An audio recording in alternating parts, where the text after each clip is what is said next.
the agenda, right? To add to the agenda. Okay, I just want to be clear that we weren't actually voting on it. We were just adding it as an agenda item. But we have to vote on that though. To add to the agenda, I just want to be clear. That's all. Just clarity. That's all I was asking for. Okay.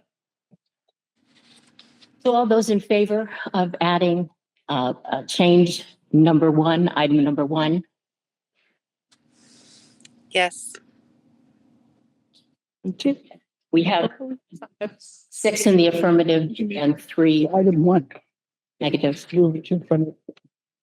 and the motion passes. So this evening, we will limit our, We have to. No, we actually, that was just to add to the agenda. Okay. Now we need to actually put it on the.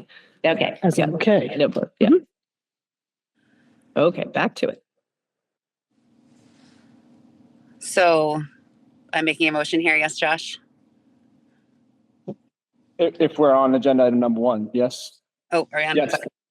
Yep. Okay. I would like to make a motion this evening that public input be limited to district residents and current MS 8060 staff. I second. we have a motion and it's been seconded to limit public input to district residents and MS 8060 staff. All of those in favor? Do we need to talk about it? Thank you. I know in the past, every meeting I've been on since I've been on the board, we have allowed numerous members of the community that expanded beyond MSAD district's borderlines. It's never been an issue. I suspect that this was partly due to some of the antics that happened at our last meeting, of which antics are not okay. I totally agree with everyone who say this is a public meeting, and I have strong feelings, but I don't make a mockery of our meetings or the public at all. And I would hope that every member who's lined up here to speak isn't planning on making a mockery of our board. So I also know that there are people who have information that we are not aware of. I can't be an expert on every issue here. I would challenge anyone here. Is anyone here an expert on everything related to school board policy or everything we do with the school board? And the answer is no. Our superintendent and assistant superintendent regularly bring in people from outside the district to advise the board when it comes to policies, processes, etc. I think it's short-sighted to broadly just limit public input to SAD 60 residents. And if it is the wish of the board to do that, I would encourage our chairperson. So Madam Chair, I would encourage you to ask for the credentials, the person's names, their credentials, and what they're going to speak about, because you can override that according to our policy. In those situations where someone may have some pertinent information, some vast experience that we are not privy to as the board. Thank you. Any other comments on that motion? Nancy? Just the clarifying, is this, You guys speak into the mic. is this for just today or is this in perpetuity? I would ask Lauren for clarification. Yep. Is this for just today, or would you like this to be a policy? I think if we wanted this to be in perpetuity, we'd have to go back to the policy committee and make it a formal policy. Yep. My intention was just for tonight. And part of that reason is because I heard from a lot of people, district residents who wanted to speak but did not feel comfortable with the current climate of having people not from here speak, and characterize people that were speaking in poor manners, etc., and they did not feel comfortable speaking about their own district and their own children. And I really want to make sure we're hearing from our stakeholders. I think that is the purpose of my motion. So it is just for tonight. That's correct. I see. Any other questions or comments? I would just say the board has work to do, and we do really love hearing from our district members and experts from outside when it's appropriate, but we are really struggling to get work done when public comment, that line right there probably is a good hour. goes on for as long as it does. I'm sure there are other people who would like to speak too. So I think it's important, as Lauren said, to give our district members the opportunity without being harassed to speak, and all of them who wish to speak and still be able to get the work of the board done. I just asked a question. Do I have to turn this on? No, it's on. It's hot. I don't have to change the time for public input. It still remains 20 minutes, correct? Like that. 21 minutes, yep. Although, given the number of people here, I think it's my prerogative to extend the session to 30 minutes. I hesitate to make it longer than that just because of the business we need to get to, but we do want to hear from our concerned residents. You'll notice up here, by the way, there's a clock. And in order to better manage our time, your mic will be cut off at 3 minutes. So I will put that out there for folks. I make a motion to approve the, Actually, If there's any more discussion, we have to vote on it. Do we have any more discussion at this point? Then all those in favor of the motion to reserve public comment this evening to MSAD 60 staff and residents of the 3 towns. All those in favor Yes. and all those opposed? And the motion is passed 6-3. it's Madam Chair, 5-4. We got it. Madam Chair. Yes. I'd like to make a motion to add to the agenda under our, or along with the policy revote ACAA, that we allow some specialized experts to contribute to our discussion at that time. again, You want to tell us who these experts are? Sure, specifically, one member is Jamie Reed and another one is Lauren Gary. These are co-executive directors of the LGB Courage Coalition. They have come from St. Louis, Missouri, specifically to be here tonight to address ACAA and all that's involved with it. Their backgrounds are they travel not just the US, but they travel the world giving expert testimony to boards. I don't even know, but professional counsels. I mean, this is what they do. They bring expert testimony. Jamie Reed specifically worked in a pediatric gender clinic. And what she observed in that is paramount to the discussion that we're having. And that is expertise that I'm not aware that exists in this community or on this board. And I think that it would be very beneficial for our school district to hear what they have to say and the questions that they can answer for us. Thank you. So we have a motion to add 2 outside speakers. And I'm sorry, I don't remember their names. That's okay. Do we have Would you like me a, to repeat them? Jamie and Lauren, if you want to start with just first names. do we have a second? second, Okay, we have that motion. It has been seconded. All those in favor? Any discussion? Oh, sorry, any discussion? And this would be during public input, so they would be limited to the 3 minutes like everybody else. I'd ask for it to be added to number 4, maybe as a 4A, is that the board would allow those two to contribute, because it is the practice of the board that members of the public can't contribute aside from public input. So this is why it would have to be the vote of the board to allow them to contribute during that time. That's where their expertise is most helpful. And yes, they can limit they are prepared to limit their presentation, should I say, right? Or the information to 3 minutes. But if the board had specific questions for them, then this would also allow them to answer those questions. Josh, I would also have to say that policy ACAA is a harassment policy, a non-harassment policy. There's nothing specifically about pronouns or bathrooms or LGBTQ gender dysphoria. I don't want the discussion to be about those things. It is much broader than that. And if we need to dive down further into that policy after tonight,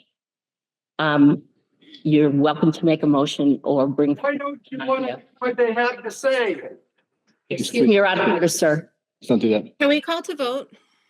Oh, I'm sorry. no, Ally spoke first. I was going to add something, but Ally spoke.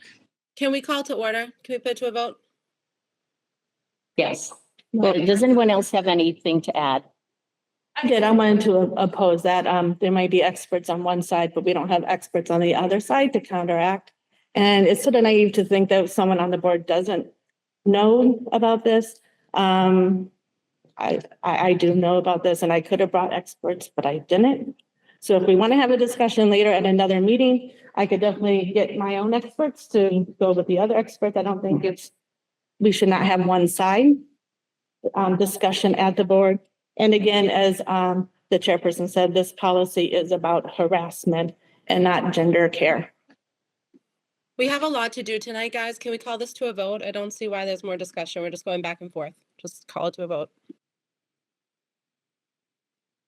Is the board okay with calling this for a vote? Okay, Josh has made a motion to have two experts testify during our discussion of policy ACAA. All those in favor of allowing this? All those opposed? Opposed. What's, It's 5-4. Did you vote for? Are you voting Kate for or against? I voted for it. Okay, So it's 5-4. Mhm. It's 5-4. I only heard one speak on the video. All right. I will make a caveat though, Josh. If things get disorderly, I will ask them to please stop. And I would agree with you completely. I think you will be impressed. What did we win?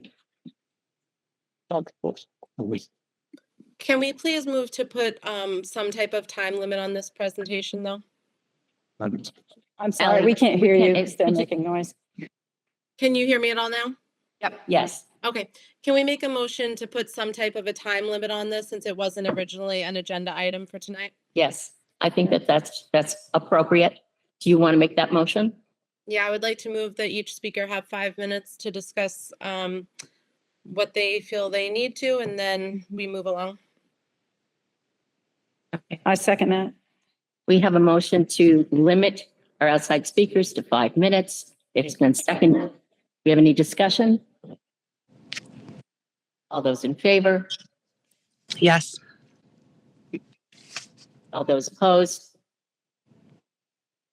The motion passes. Okay, thank you. Okay. So now we will hear from our vice chair, who's going to read our public input statement. Thank you, Kate. The first public input session is a 21-minute session with each person having no longer than 3 minutes in which to make a statement. But a second public input session may be held at the end of the meeting if allowed by the board chair. Each speaker will give his or her name, address, and reason for speaking. Public input is designated for district residents, but the board chair may grant non-residents the opportunity to address the board. Statements concerning subject matter that falls under the law regarding executive sessions, for example, matters involving personnel, cannot be made during public input. We as a community pledge to treat each other as we wish to be treated. We pledge to seek understanding when there may be disagreement. Regardless of outcomes or opinions, we pledge to move forward with respect. This is a time for comments and/or questions for the board, but please be aware that questions may not be able to be answered at this meeting. And I just would like to one more time remind you that we will not allow outside speakers except for the two we've made the exception for. And that you will be strictly limited to 3 minutes because we will cut your mic. So please be concise and please go ahead.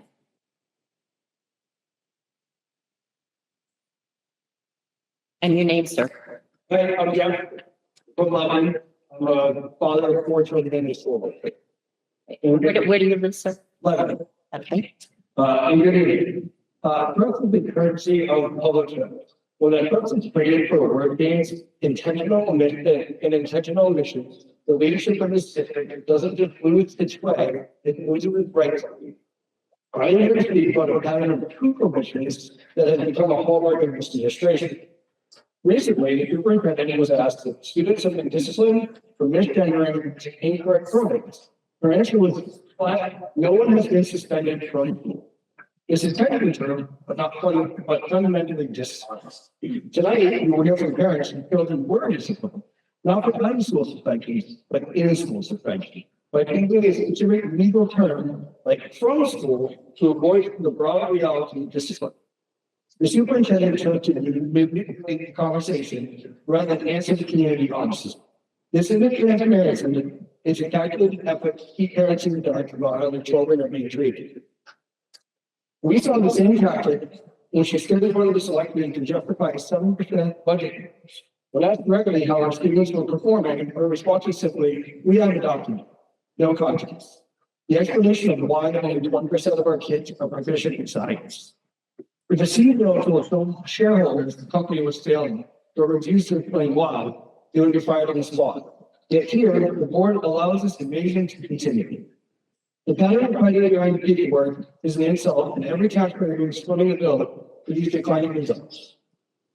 To my fellow neighbors, we have spent months coming to these microphones and asking for change. We have been met with silence for work meetings. It's clear that this board is currently seated has no intention of holding the superintendent accountable. If we want to lead our answers questions instead of dodging them, we want as a district where, if we want a district where academic excellence is more important than political optics, then we must be able to be pursuing those checks. We cannot comment on our way, out of this crisis. We must vote our way out. To the board, your silence in face of the elections makes you complicit. To the public, election day is coming. There's a time to elect a board that understands they work for the parents and the students, not the superintendent. Let's get back to honesty. Let's get back to basics. Let's get out and vote. Thank you.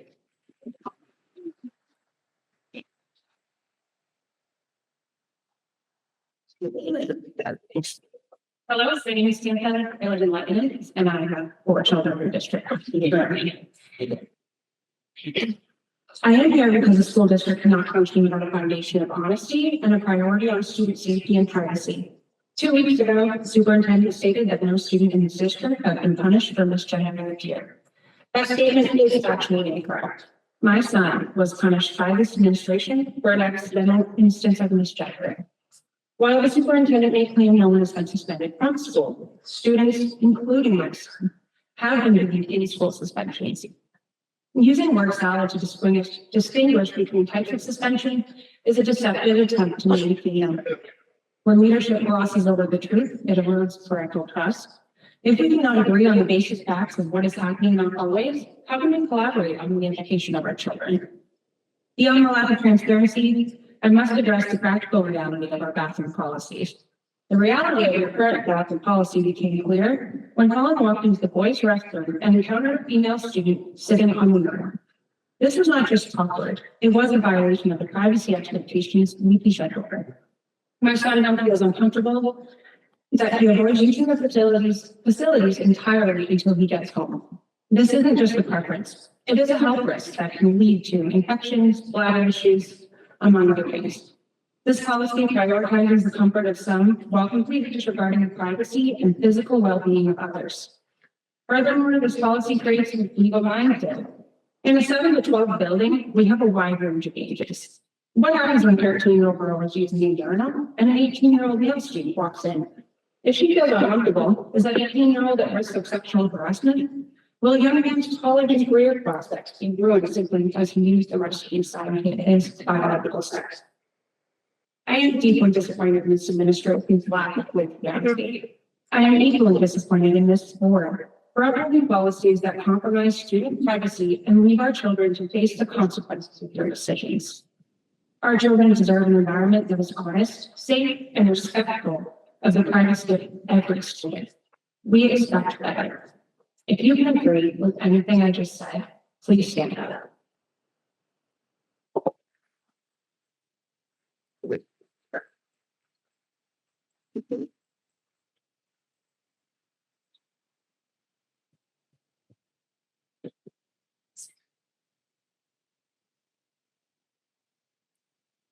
My name is Shay Martin. I'm a resident of Lebanon. I've been a parent here at the district since 2009. I'm here to share with you the reality of what my 5 sons learned from the district over the last 16 years. According to the main DOE, the African-American student population in the district is roughly 20 students. My sons account for nearly 25% of that specific population. While other parents help their children with homework, my sons had to learn survival skills as well to come to this district. Please be advised that I'm using exact racial slang and being told in the incidents I'm about to address to you. My second son learned at Noble Middle School that a Swiss Army knife pulled on him while being asked, "Do all niggas plead red?" At the high school, he was called nigger many times in his sophomore year. My third son learned what it felt like to be thrown on a coat hook in 2nd grade at the Hanson School and told to hang you with the rest of his ancestors. He also learned in 8th grade at the high school how a teammate sent him a social media death threat with the KKK and burning crosses, and added the text, "You're next, nigga." My fourth son was told at LES to stay on the floor when his chair was picked up from under him, because that's where his people belonged. And at Noble High School, he was told to go back to the fields where people belong, as well as being called a nigger. He was also told just recently, in the past year, that asking someone about their pronouns is an inappropriate question to ask. And he only asked that because the student kept flipping back and forth day by day. My sons just learned reading and math. They learned to protect themselves while educating 1,100 white peers because I taught them to educate in their innocence and to know that they can't fix the stupidity of others. I was highly agitated when I saw Allison's comment about how residents in the district would choose white-only schools, and that set me to come here today. I want to acknowledge the staff that stood by my kids. For every principal like Mr. Ledoux, who told me that racial trauma didn't exist.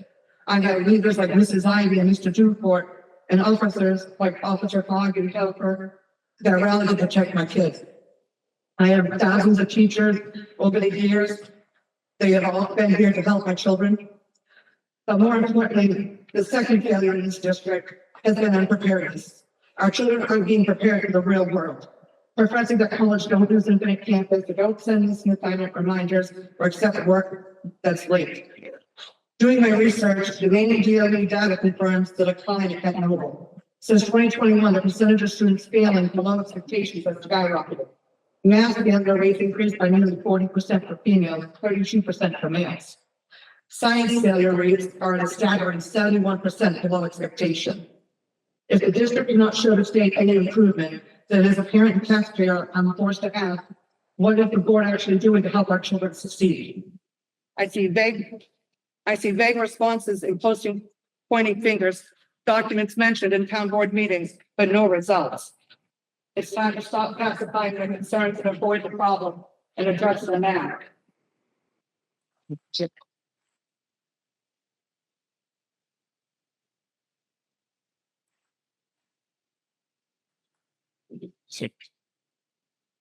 My name is Matthew Leggett, Lebanon resident. Good evening, members of the board. I am a resident and a parent in this district. I'm standing here today because the current state of our school has reached a crisis point. We are seeing a total breakdown in academic performance, leadership accountability, and the fundamental relationship between this board and the families it serves. The data is a wake-up call that cannot be ignored. Currently, only half of our students are proficient in grade level in core subject. Even more distressing is the science. Proficiency has plummeted to just 1%. These aren't just statistics. They represent a failure to prepare our children for the future. When the board recently asked for a baseline to set district goals, the superintendent had no answer. You cannot steer a ship without a map. You cannot improve education without a baseline. Furthermore, when asked by the selectmen to explain the scores in the context of a 7% budget increase, the superintendent completely avoided the question, just saying we have a document. We are being asked to pay more for declining results and zero transparency. This pattern of avoidance continued at the last meeting, where a student asked a direct question regarding the use of the girls' room restroom by biological males. Rather than providing clarity on district policy and safety to a senior that goes to this school, the superintendent refused to answer. Leadership requires the courage to address heated issues with clear, definitive communication, not silence. Finally, I must address the behavior at Board of Seven. We've seen online statements from 3 of our board members labeling half of the parents in this district as unfit. This is unconscionable insult to the families who fund these schools and the parents who are the primary stakeholders in their children's lives. Peg Wheeler on May 20th on social media said, "When do Trump supporters start to give a shit about their future and their children and grandchildren?" Allison Hurley on February 27th said, "School may be the only place where children are allowed to escape the indoctrination and bigotry of home." Kate Wheeler on February 6th. "I totally get how someone self-identifying as something that doesn't match with their outer appearance can be confusing. Some of y'all have been identifying as Christians this whole time and got the rest of us stuck."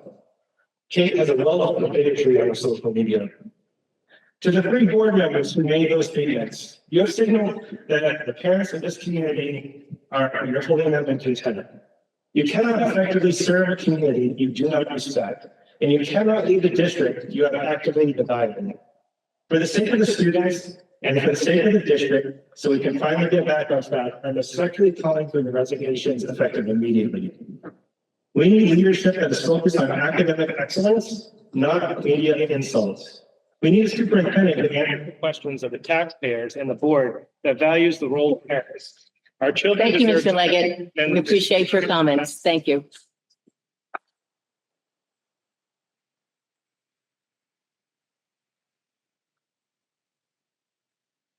Well, my name is Mary Fitzgerald and I'm a lifelong resident of Berwick. I graduated from Noble. My children graduated from Noble.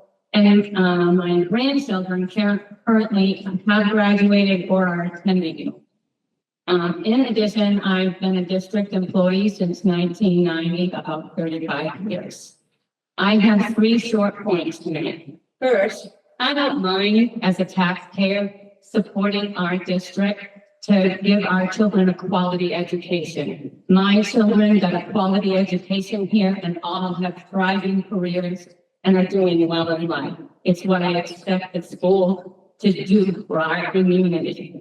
However, I do object to the school board deliberately putting us in the crosshairs of a lawsuit. I don't want to spend money on a lawsuit as a taxpayer. It's my understanding that this policy has been reviewed by our lawyers, and this is the recommendation that they are making in order for us to be compliant with Maine state law. Please do what you are elected to do and follow the law of the state of Maine. Secondly, as a teacher, I have never had any student come to me with a problem of feeling uncomfortable in the bathroom. And I don't know if you know this or not, the kids talk to us all the time. They tell us what happens to them. They tell us what happens to their friends. They tell us what happened to their friend who said they happened to a different friend. And I literally never, ever had a student come to me feeling uncomfortable in the bathroom. I'm not saying it's never happened. I'm just saying it's not widespread if I haven't heard about it. Again, so this is what I have had happen over the years. It's kids like what that one was just talking about, being unkind to each other. This is a policy about harassment, about kids being unkind to each other. If you vote down this policy, you're taking away a tool that we have to keep kids safe. So please vote for this policy. Lastly, I'd like to say that the goals of school are to teach people to be good people, people that can accept people for who they are and not ridicule them, people that can find a job and work with a variety of people, people that are kind to each other and good citizens, good neighbors. So please, please vote for these policies that help us ensure that those characteristics are being centermost and that we're not giving kids a message that only some kids can and only some kids get to be safe. Thank you.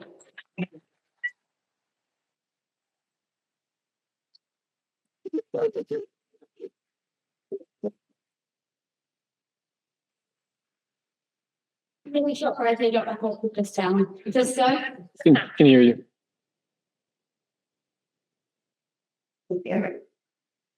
Hello, I'm Kathleen Leggett, and I live in Montgomery. I'd like to read this letter on behalf of Carrie, who is standing right here. My name is Carrie, and I am a parent of a trans-identified daughter. I speak tonight with deep concern about how, when a school emphasizes gender identity as paramount over biological sex, it can then affect vulnerable students and family relations. Around 18, through school lessons in an environment that strongly emphasized gender identity as more than biological sex, our sweet tomboyish girl who had expressed feelings of not only getting in with the other girls and possibly being bisexual, began to reinterpret those experiences as meaning she was actually a boy. She shared this new identity with school staff, but neither she nor the school informed my husband or me, her parents.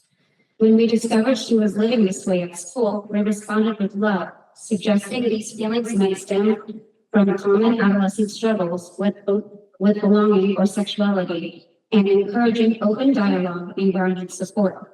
However, the school's strong focus on affirming gender identity without parental involvement made our perspective appear unsupportive. This contributed to a painful divide. Feeling torn between home and the affirmation she received at school, our daughter ran away her senior year to live with other families in the school community. On graduation day, her diploma was used a new chosen name without our knowledge or consent, while she was still a minor and with no legal change. She is now 21, a college senior, and has been on testosterone for 3 years. Our family continues to grieve the strain on her health and our once close bond, which is made harder when society often affirms and even celebrates these choices while viewing our protective efforts as misguided. When school places such heavy emphasis on gender identity, it can pressure same-sex attraction or question students to reinterpret their sexuality through a gender lens rather than exploring it naturally. This pressure can be deeply confused and for some families and youth experienced as a form of harassment or coercive influence that undermines healthy development. Parents are best positioned to help children navigate identity, sexuality, and mental health with balance and care. Transparency strengthens families. Exclusions or one-sided affirmation risk unnecessary harm. Children deserve schools that partner with parents. Thank you for time and this opportunity to speak. Thank you.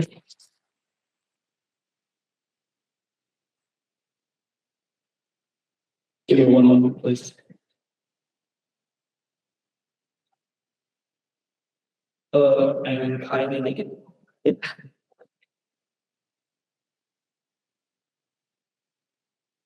Hello, I'm Kylie Lincoln. I was a graduate from local high school last year, and I'm reading a letter on behalf of Beth Chris. My name is Beth Bear. I am a longtime liberal parent of a young adult gay son and a member of the Democrat for an informed approach to gender. An informed approach to gender, in other words, is biology, not ideology. My son was a non-conforming kid, clomping around in my pumps, in tears for a pair of neon haze little lumps, howling when he had to get a haircut. The idea that somehow he was really a girl never occurred to me. I was fortunate that that gender ideology had not yet hit our school system. So there were no classes, no posters, no school clubs. If there had been, I just don't know how, or I just don't know. I might have bought in. But there wasn't. And my son grew up to be gay. His biology is that he is a young man who is same-sex attracted. Gender ideology is completely different. I also know that this ideology would have denied him the opportunity to go through puberty and denied him the opportunity to grow up in his perfect organic body. What kind of ideology advocates for gender non-conforming kids, or any kid for that matter, to cancel normal maturity and undergo metabolic and surgical reconfiguration?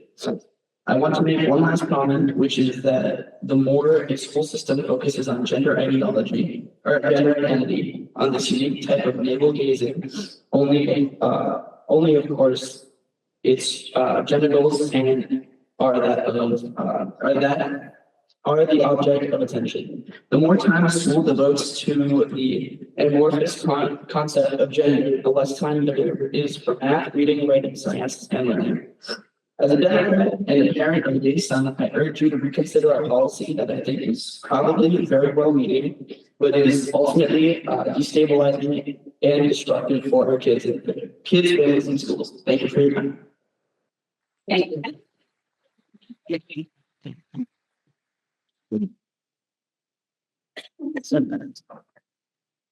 I'm Joyce Tabor from North Berwick, and I am reading the words from leadership. All right. Thank you, school board members, for listening. And I want to share her story. She said, my daughter is a surviving twin from a 24-week pregnancy. She endured profound medical trauma, 5 months in the hospital, and years of therapies. She overcame feeding tubes, oxygen needs, and developmental delays. Middle school brought social rejection, bullying, and isolation, alongside anxiety, depression, ADHD, OCD, social media struggles. In middle school, she explored non-binary, bisexual, and lesbian identities. In high school, she identified as trans. We asked the school not to affirm new pronouns or names while she worked through these issues in therapy. Despite this, staff used male pronouns and a new name. When the school determined to call my daughter by the wrong sex pronouns anyway, were they considering her past trauma, her multiple mental health diagnoses, her social media addiction, her difficulty fitting in, and then losing her entire friend group? When the school determined to call my daughter a boy, did they know that social transition solidifies a transgender identity and leads to medical transition? Did they know that by taking cross-sex hormones that my daughter would become a lifelong medical patient? Did the teachers know that these medical interventions are experimental and the long-term effects are unknown? When the teachers called my daughter in, did they know about the effects of testosterone on a female body? Did they know that the medical intervention that they were promoting would cause my child's body loss of fertility and loss of sexual function? Did the teachers who were greenlighting testosterone for my child know about the increased risks of high blood pressure, blood clots, strokes, and heart attacks? Did they know about the pelvic floor dysfunction that causes incontinence? Did they know about the cramping and pelvic pain from testosterone that leads someone to have a hysterectomy? Teachers are amazing, but they are not doctors or psychologists. Using preferred pronouns may feel compassionate, but it functions as a psychosocial intervention. Repeated messaging shapes beliefs. Just as crazy a child's intelligence builds confidence. Schools also impact consent and safety. Students instinctively know a boy is a boy, telling students, especially girls, not to believe what they see can undermine girls' privacy and sense of security. Telling them to accept it is gaslighting. We all share the goal of happy, healthy children. I urge the board to prioritize parental rights. Thank you. I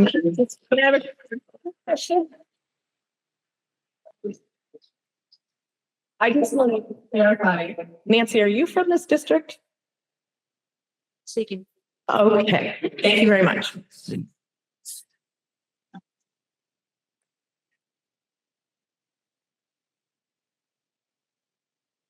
Good evening, MSAD 60 School Board.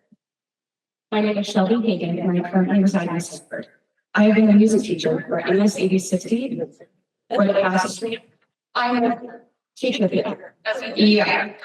With this being my first teaching position after I graduated from the Oakville Music Academy of District 70, I've been here for years. I've been attending school board meetings since the spring of my first year teaching in this district. I've observed on the sidelines what a functioning school board with healthy strife can look like. I've watched how tensions have risen, with January 8th meeting taking the cake. Audience members shouting and hissing at one another as if we do not have a desire for the same thing. A good education for the children of this district so they may become members of our society that contribute and care. That they will have the tools in their toolbox to create a life for themselves. Because of social media sensationalizing rhetoric, and different members in and outside of our school community sound forth here tonight, stoking the fire, these meetings have become as productive as a Facebook comment section. When I talk about the children I teach and the moments we share, I am laughing with joy and I feel like an immense sense of pride. Your children, the children in this district, are incredible. When I'm asked what district I teach for, this brings about an altogether different feeling. I know that we can shift and push our blame around on others for what can be hours, if not days. This feels like a waste of time. I have always been told by many of my mentors that it is so much better to bring your complaints to your boss with a solution and find advice will fit our situation. My fear is that this district is about to start really bleeding. Teachers look exhausted when walking into school. Morale is down. When you Google us, it is shameful. Our district is not going to pull or retain professionals that truly care about their children's education. Why would we want to work in a district where we are questioned, mocked, and not trusted? I beg of you to please, everyone here, have these discussions with nuance. Recognize that not everything you see on social media pages already skews your political liking are accurate depictions of what is actually happening in our classroom. Please stop attacking us. Thank you so much for your time.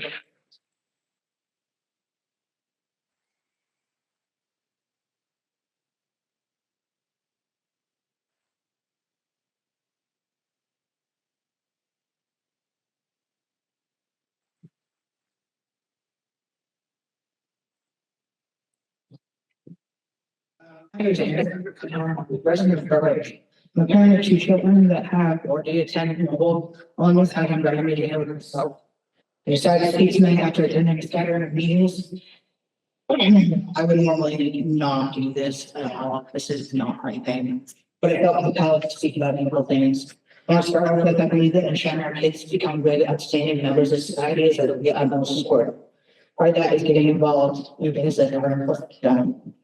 With an emphasis on all the issues, feel like the student who spoke at the last meeting deserved an apology on this board. It was uncalled for. Great folks know that I should be roster. Were off-putting to me as an adult. I can't imagine being him myself.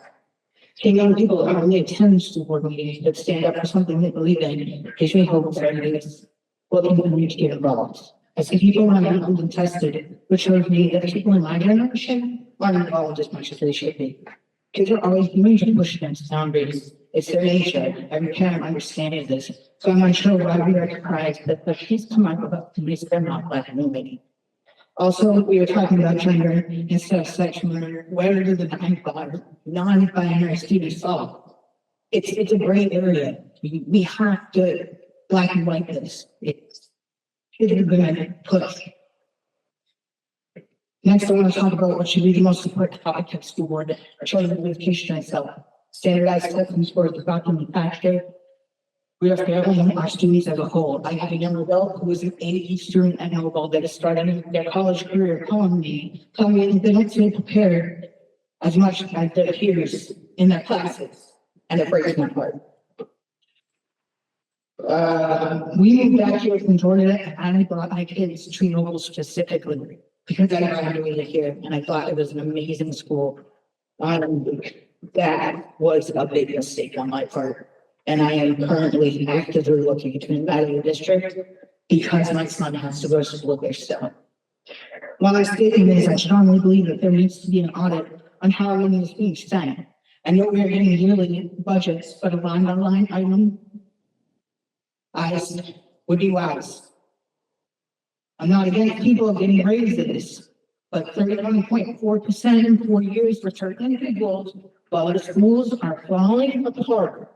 And we're having to shuffle brains around to accommodate them seems like a bad investment of my money. Thank you for learning it. Thank you.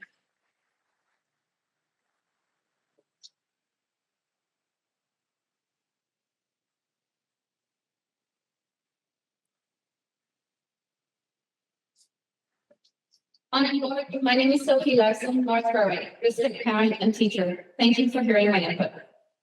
There's not a teacher here who doesn't care about the safety and well-being of all of our school kiddos. We spend sleepless nights over this stuff, guys. I don't know all the teacher or admin who doesn't welcome and listen to parents that participate in the growth of our students. Everybody here wants the same thing, well-educated, well-rounded, and ready for our rapidly growing and changing world. There's a saying, if it ain't broke, don't fix it. We do have things to fix around here, but not how the bathroom protocol works. My room has been right next to the bathroom for the last 5+ years, so I know. And I have never, ever heard of anybody feeling uncomfortable in the bathrooms due to other kids who are questioning their identity. Yes, we serve a handful of students who question their identity, and these are typically the kids who feel uncomfortable in the bathrooms. Therefore, they choose the staff or single-stall restrooms. My reality is there's no issue, and the rest is rumor, speculation, and hypothesis. But if we go down the path of hypothesis, may I ask, who would be responsible for enforcing a new protocol? One thing is rewriting the protocol, but you must consider how it affects those tasked with keeping it. If you're changing the way we operate, will you ask staff to deny students access to a bathroom where they don't look to belong? Who makes the judgment call and how? Are teachers open to lawsuits because we would be breaking Maine law? Otherwise, until the conflict between Maine law and federal law is resolved, I suggest keeping a level head and sticking to the current protocol. But speaking of things that do need fixing, the current operations of our board are disheartening.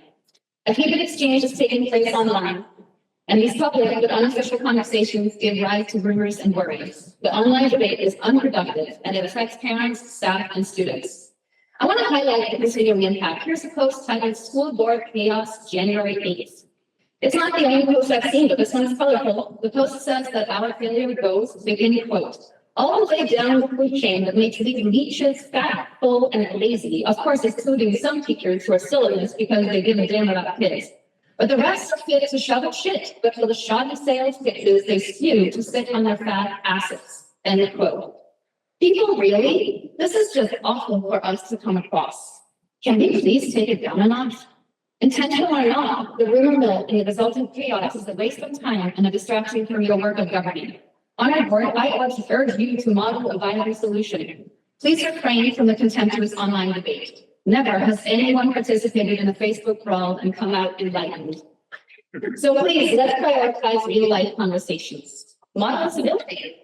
Let's listen to each other so we can find a way forward for the sake of our students and our district as a whole. Quit the drama and begin the work of responsible governance.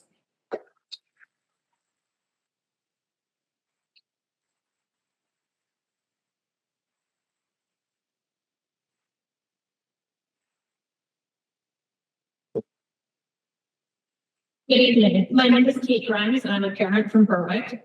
Can you hold on? Kate, can you hold on just one second? Kate, Kate had something to say. I just wanted to let you know that you are going to be the last speaker at this part of public input. I see that we do have a number of people who are waiting in line. Hopefully we'll be able to get to you at the end of the meeting. Thank you. Go ahead, Kate. I am here to publicly lend support and gratitude to our teachers, educators, and support professionals within MSAD 60. They are the ones who, aside from our students, have the most skin in the game.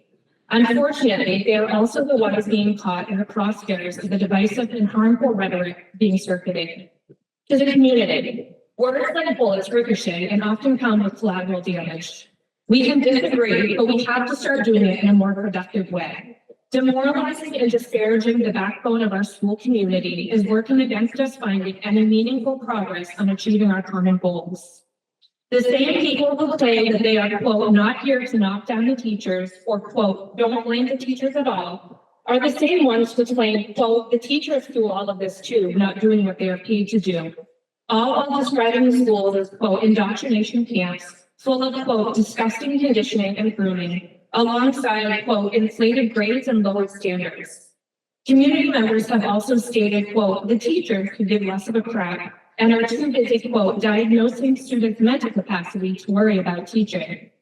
These are direct quotes taken from public social media pages. They pose distraction to the meaningful work we have entrusted these trained professionals to do. None of them are helping with recruitment, retention, or morale of our school staff, which is foundational to achieving meaningful gains in areas such as school performance, where so many are advocating for improvements. It is, in effect, cutting off your nose to spite your face. To the teachers and school staff, thank you for showing up day in and day out for our kids, for pouring yourselves into enriching their lives and helping them reach their full potentials. This is no small feat. You are worth more than your weight holds, and whether you feel it or not, the majority of this community stands with you. I personally would like to apologize for what you are having to endure, and also thank you from the bottom of my heart for what you have done and continue to do for our children. Thank you. Kate, can I make a quick motion before we move on? Thank you to everyone who spoke. Kate, We're moving on now to approval of minutes for January 8th. Kate, can I make a motion real quick before we move on? I just want to clarify something. Yes. Okay, I want to make sure that when we voted to prioritize our school district residents and employees for public comment, that we used the exact term prioritize in the final vote that we voted on. Can you just confirm that for me? I guess it's not a motion. I just need it confirmed. I Hold on. have to say, Um, I just want to be very clear that So- we're prioritizing and not restricting. It's limiting public input to community residents and SAD 60 staff only was the vote. Okay, I want to make sure. I do think that by the end of the meeting, we need to just, it's not that, we just need to prioritize. I think that might be something we should add to that language. Can we re-vote on that? You're changing your vote or the motion. Correct. We need to- Order. You have to make a motion to add to the agenda. The agenda's already set. We can't go back and redo it. yeah, Ally, I don't think that we have the authority to go back at this point and revise that. Okay. Nancy? Just, Ally, it's only for, oh, sorry. It's only for tonight. It's just the one night. No, I totally understand. I just want to make sure that it's legally on the up and up. I'm pretty sure it is, but I think we might need to use the term prioritize. We I obviously, think it might be Yeah. too late. okay, well, we can certainly look into that during the rest of the meeting and maybe circle back on it by the end of public comment, just in case. Thank you, Ally. So back to the minutes of January 8th, 2026. Do we have any changes or updates from members of the board who reviewed these notes? Ms. Janasek sent some into me and I already updated those Thank you. to be specific. Yep. Do we have any other, Nancy? So can you just tell us what the updates were? Because I printed out the original. Or hold on a second.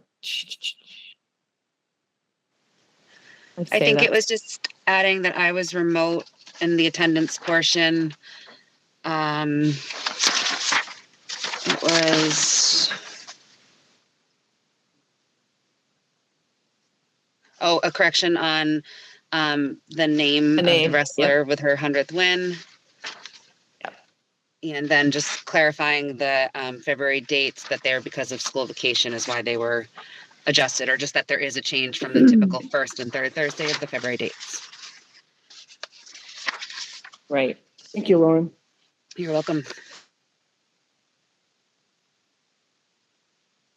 Anyone else? Do we have a motion to approve the minutes as amended? I'll make that motion. I'll second. We have a motion to approve the minutes. It's been seconded. All those in favor Yes. and opposed? And the motion is passed. Now we're going to move on to a policy revote, which was at the request of Director Sear. I believe that we have to have a motion to do this revote. Make a motion that we revote on ACAA. Okay, we have a motion to revote on policy ACAA, harassment and sexual harassment of students. I'll second that motion. Okay, so we have a motion and a second. Any discussion? Would this be a good time to hear from our guests? Yes. Well, no, not until after we vote whether we're even going to do it. Well, that's how we voted. I think that's how we voted, I think, to hear them That as was part of after. the discussion. We did. 5 minutes. I think there are two votes. One is whether we're going to entertain this at all. And then two. That was the first motion that you did. Easy, guys. We'll take care of it. So yes, I guess my question was, should this really have just happened prior to say, like, we should have the conversation with the folks that you brought in prior to the actual vote? Do you know what I mean? It's like, let's do this agenda item where you brought forward your experts, and then we do our revote. So I would honestly, So I'll rescind my. yeah, just hang tight on that revote until this next, make sense? Okay. All right, so we will hear from the two experts that Joshua Tabor has brought. And please remember, you are limited to 5 minutes.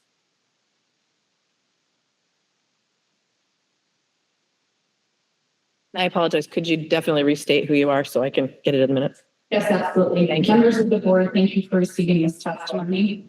My name is Jamie Reed. I'm a lifelong liberal, a lesbian, a gay rights advocate, and the co-executive director of the national nonprofit, the LGBT Coalition.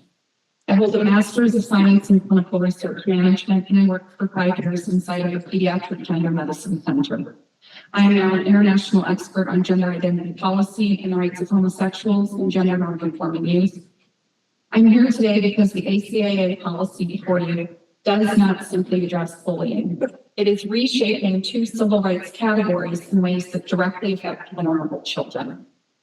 Your proposed policy is actually redefining sexual orientation to include gender identity, and Maine law does not do that. I will read from the direct section.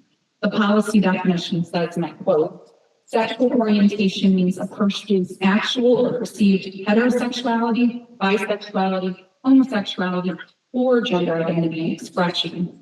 Where the Maine Human Rights Act actually clarifies this. It does not do what your policy is saying.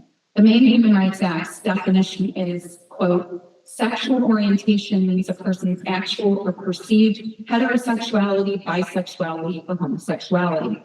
The key point here is that gender identity is not part of the statutory definition of sexual orientation under Maine's law. When a school policy rewrites that definition, it is creating a collision between 2 distinctive groups. Homosexual students, we often refer to children who are proto-gay, and gender identity claimants. And in this policy, the group using the word gender appears to be winning. That outcome undermines the hard-won lesbian and gay civil rights protections that my organization stands for. The policy also introduces gender identity rules without any legal definition of the word gender itself. That leaves no objective standard for enforcement, invites ideological interpretations, and exposing your school to legal conflict. Most importantly, this policy is failing to recognize a well-established developmental reality. The majority of gender nonconforming children, when not taught that discomfort with stereotypes means that they were born in the wrong body, will grow up to be healthy and thriving gay and lesbian adults, like we are. When schools introduce gender identity frameworks as the primary explanation for gender nonconformity, they risk diverting homosexual development into unnecessary psychological and medical factors. The policy also ignores known conflicts between gender identity rules and sex-based protections for women and girls, as well as parental rights and free speech. These are now issues you know that are under national litigation. You can protect your students from bullying without rewriting civil rights law and erasing sex-based protections or confusing gender nonconforming children about their bodies. We respectfully ask this board to vote no on this policy as it currently stands because we believe that it is causing a detrimental harm to gays, lesbians, and homosexuals. We believe that as this currently stands, it also needs to be returned for revisions because there is a major definitional error. Your actual error does not line up with the Maine Human Rights definition. The other key points that we actually had a number of lawyers review is that by not defining gender, you are also, neither the policy nor Maine Human Rights Act define gender itself. That gives no objective reference point and no clear standard for enforcement. We also know that this is in conflict with existing harassment standards. As I said, the speech and parental rights are not addressed. But just to reiterate, our broader cultural concern is for the homosexual community. We do believe as liberal homosexuals that you have a policy right now that is conflating and putting two groups at conflict and odds. As gays and lesbians, we urge you to take the time, bring this back to your law firm, and ask them to pull gender identity out of defining homosexuality so that it does line up with Maine law. What you have right now does not follow Maine law, and you're opening yourself up to very clear lawsuits, especially from adult homosexuals. Thank you.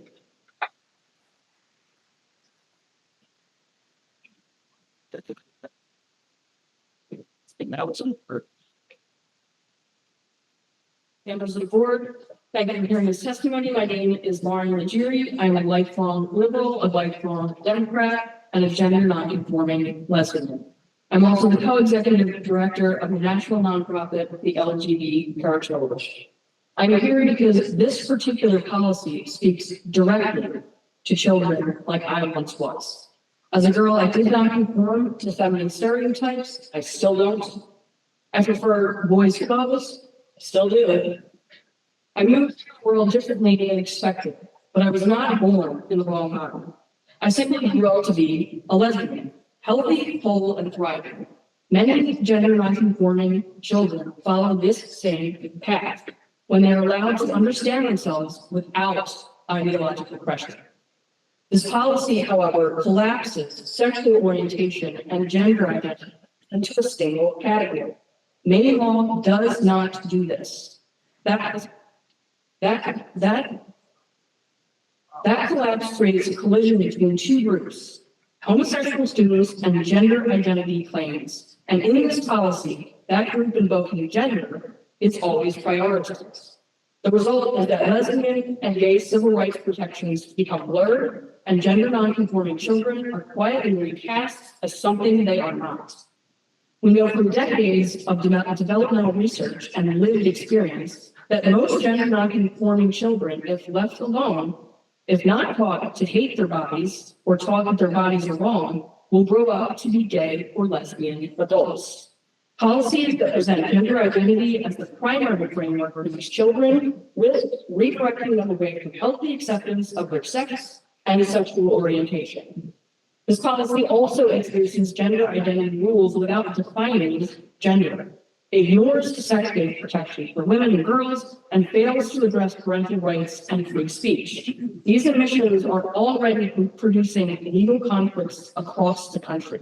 You can protect every student from bullying and harassment without rewriting civil rights law or teaching children that their bodies are problems to be solved. We respectfully ask the board to vote no on this policy as written, return it to correction, and include explicit consideration for the protection of gender non-conforming children. Make no mistake, this policy, as currently written, does not protect same-sex attracted kids. Instead, this policy institutionalizes homophobic bullying and encourages same-sex attracted kids to reject their bodies and their sexualities. Thank you.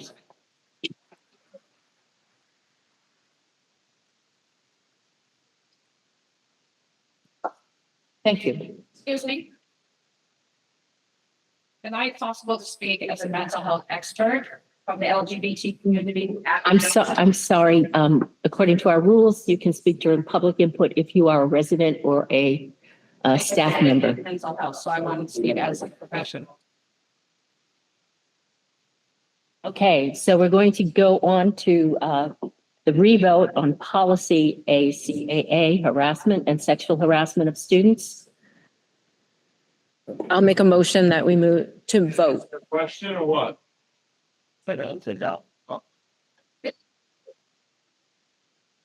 Take it idle before you vote on that policy, what I need to do.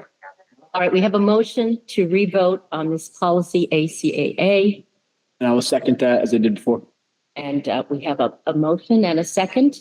We have further discussion. Can we get, is there any Do we know if there's any issues with the language that were, as was just suggested to us? This is the language brought forward from the, Drummond and Woodson. Yes. Just clarifying. So this is the language that was brought forward by our lawyers in Woodsum. They are educational experts, and, in Maine law. And that is the guidance that we acted upon. Josh. I appreciate that Drummond and Woodson wrote this policy. They've written a lot of policies in Maine. Many of us see doctors for severe health concerns, concerns that would have a major impact on the way that we live our lives. I would hope that many of us in that situation would get a second opinion. And that's what you just heard tonight. You heard a second opinion on a policy that has significant impact in our district. I, for one, don't believe anyone should be bullied, harassed, made fun of in any way, shape, or form. Made uncomfortable. How do you learn in an environment like that?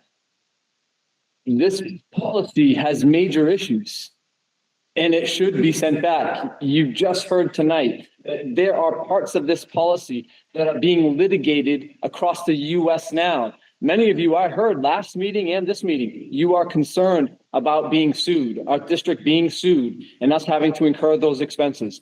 Well, if you want to avoid lawsuits, then send this policy back. It's not that we wouldn't have the policy. Correct, the old ACAA would still remain in place until a new one is updated. Is that correct? Would remain intact until a new one would be coming forward. But I'm going to also stress again that this policy, if we do not move ahead with this policy, that is also putting us in in a legal situation because it's not following the guidelines of the Maine Human Rights Act. It's not following the Maine Human Rights Act as it's written. According to your experts, Right. but we don't have that counter argument for you tonight because that was not afforded that opportunity tonight, Josh. You brought this forward yesterday. Yeah. Therefore, we're going to recommend to our board that you follow the policies that are in place that you voted on December 18th. And we're, according to adopted by the board on December 18th, this is the policy that was brought forward that you voted on and was approved, and now we're re-voting on, same policy. So we're gonna recommend that from the administration. Yeah, clearly, I did not vote this, but the board did, I understand. And there's a reconsideration by someone who did vote for it, and is why we're talking about it now. The information that was brought to, because people think, it's like, I just wait for these moments, right? This review was made this weekend. It's not like there was long-term planning to undermine anything. I didn't reach out. And if you don't believe me, just ask them. They're in the audience. You can have a conversation with them. Yeah. So the fact is that as it's written, there's a second opinion, just like we would do with any major decision in our lives. We would get a second opinion, and that second opinion says that we should pause. We should send it back. We should get it right, and that's what I encourage this board to do. Pause, get it right. I'm going to call for a vote right now. So all those in favor of the policy ACAA as was approved on December 18th, Can you just review the motion, please? Repeat the motion that was made, that was made. Just now tonight, yes. I make a motion to re-vote on policy ACAA. It's a vote to approve this current policy. Is that the motion? Yes. Thank you. So we are re-voting on the policy ACAA that was approved by the board on December 18th. And we had a requested re-vote. May I just So all clarify those in real quick? favor of, So if we vote yes on a revote, that means we're redoing the vote over, not that we think that the revote is said and done. Is that correct? I'm sorry, Lauren, this is I'm to having a hard approve. time. This is to approve the policy as it was voted last time. So if you voted That is yes correct. last time and you wish to vote yes again, then vote yes now. Thank you. Okay, so all those in favor Yes. of approving policy ACAA. Marissa Pastor's a yes. Five. Okay. All right, and opposed? And opposed? The policy passes. And the policy passes.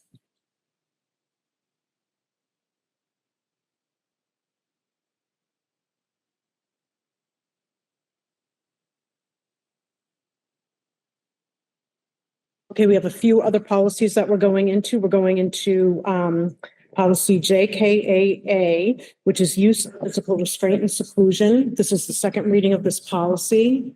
The committee met earlier this week and went through those recommendations based upon our special ed director, Melissa Adams, who has reviewed these policy updates with the state of Maine.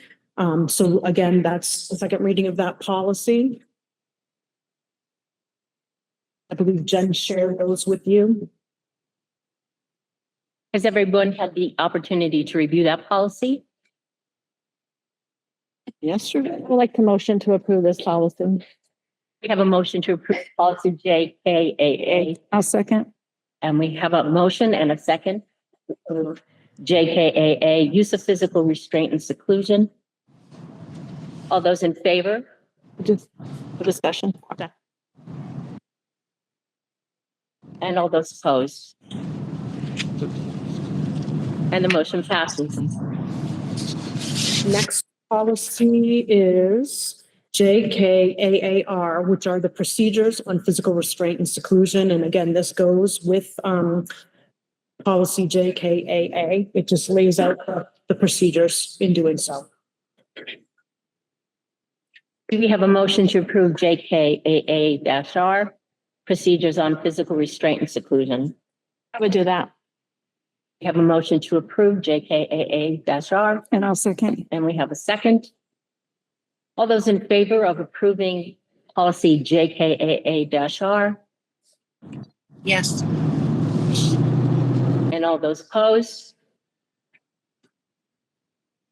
And the motion passes. Yes, the next one is ACAA-R. The committee is sending this back to get some further information, so we're putting that on hold for a second read. So then we go on to ACAB-R. That is employee discrimination, harassment, and Title IX, sexual harassment, complaint procedures.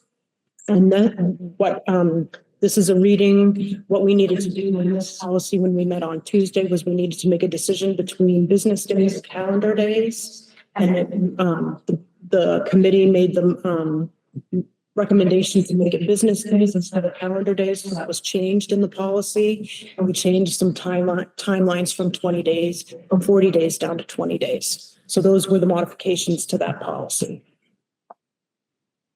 I'd make a motion to pass. I'll second. We have a motion and a second to pass ACAB-R, employee discrimination and harassment. All those in favor of the policy approval? All those Yeah. opposed? No, 3 opposed. Okay. 4 opposed. Just three. Okay, thank you. Opposed? And 4. So the motion passes? Yeah, got it. And the motion passes.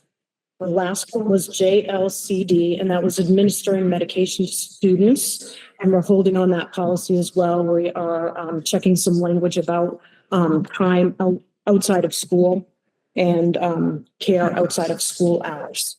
So we're bringing that back to the committee next week. Okay, the next item on our agenda is a financial summary for December of 2025.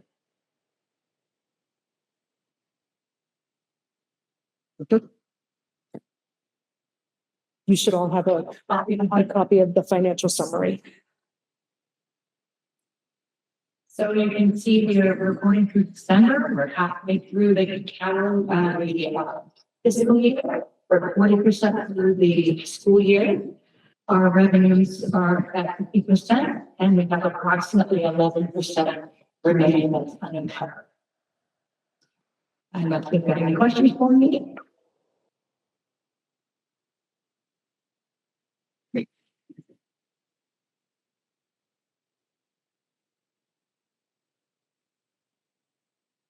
we have any questions from the board at this point?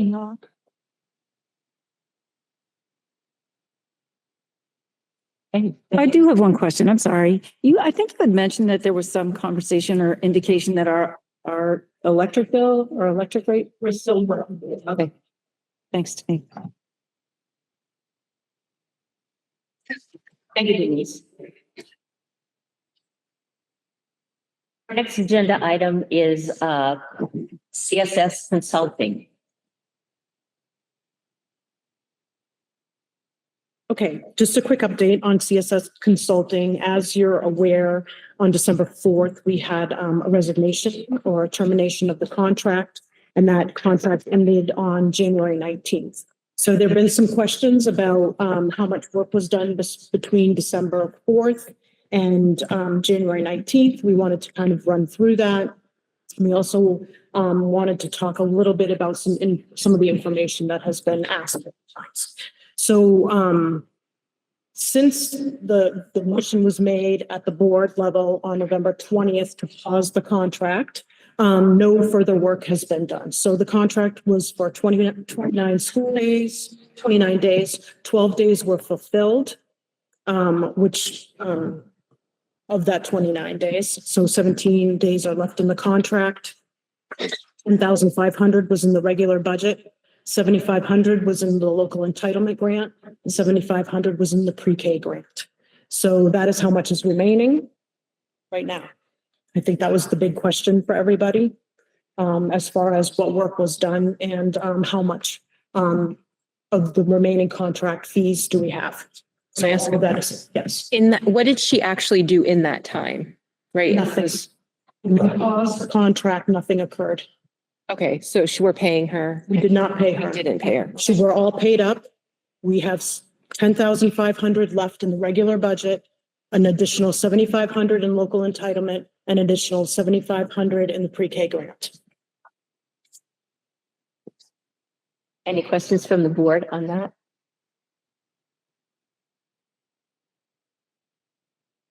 Okay, if we have no questions, we'll move on to the next item on the agenda, which is an employment update. We have no employment updates to present at this time. And then we will go to the Wait, hold on. Did Audra have? Lauren's trying to ask something. Lauren? Oop, maybe not. I was just wondering, can you email those numbers to the board, please? Just so we have What did she say? I'm Can you sorry. email the numbers to the board? Yes. Yes, I sent that out Sunday, I believe. Okay. I can resend it to you if you need it. Ask questions almost. Thank you. I might have missed it with all the emails. Thank you. We should chance. Yeah. I was sure. I've been moving on. And now we will move along to the next. Question here. Sorry. These questions that thank you. On the questions that I asked for information on, are we going to address those or are we just going to? We provided that information via written document. I have it. Okay. Can you tell me who wrote up the answer? I did. You did? Yes. So do you want to explain some of them for me or you just? We certainly can if you have questions about those. Oh, I do, because I did ask for,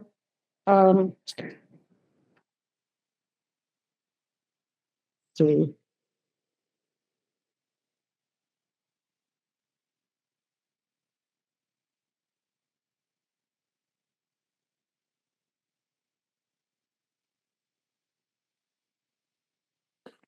One of my biggest concerns, and kind of a moot point, but I'm still kind of curious about it, is the reading scores kept going down while we had Carrie Thurston as a consultant, or CSS Consulting as a consultant.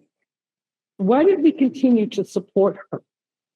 We can present some of those scores to you right now through the main through year assessment. We can go through that because they don't really, there are some dips. We had some COVID. We can go through that. We've presented this several times, but we will go through that again right now with you. And so Dr. Swiger.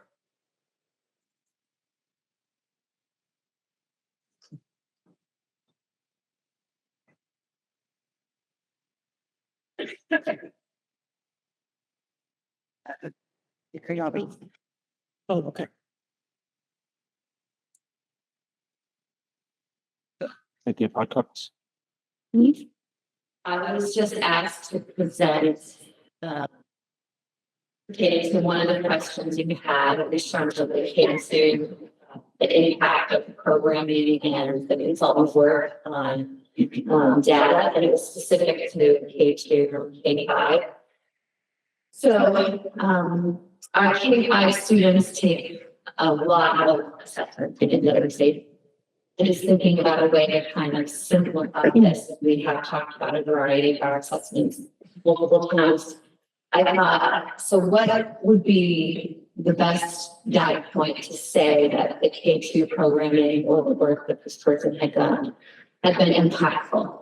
And I think going to the end game, which is how well is it preparing our third through fifth graders in meeting our state assessment and making sure that they're reading on grade level. So just, that's the one simple piece of data that I brought today, and I had a project on here, but I have a copy for each of you, and I'll talk through it a little bit, and then we can link it on.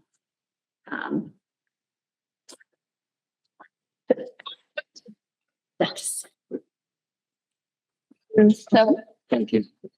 our elementary students take a lot of assessments, and I think our elementary students do attest to that. But what you're looking at now is just a table. And again, it's kind of in the context of the consultant. I was able to, we all know that the state assessment has changed various times, that I was able to get the old Empower Me data, which was the state assessment right when the consultant started. And our K2 students don't take the state assessment, so what I hope is that what they're getting in their programming and building those foundational skills ensures that our third, fourth, and fifth graders are doing what they can. So you'll see in 2017 and 18 and 18, 19 during the old iteration of the Empower Me, we're averaging in the 50s and 60s percentage of students in those grades meeting grade level expectation. And then that person was there working those years. Unfortunately, I'm thinking of the words like disruption and chaos, and COVID completely wreaked havoc on all the programming systems that we had in place. So this person and these initiatives were there for a few years, and then, March of 2020 occurred, and our students were sent home and they worked remotely.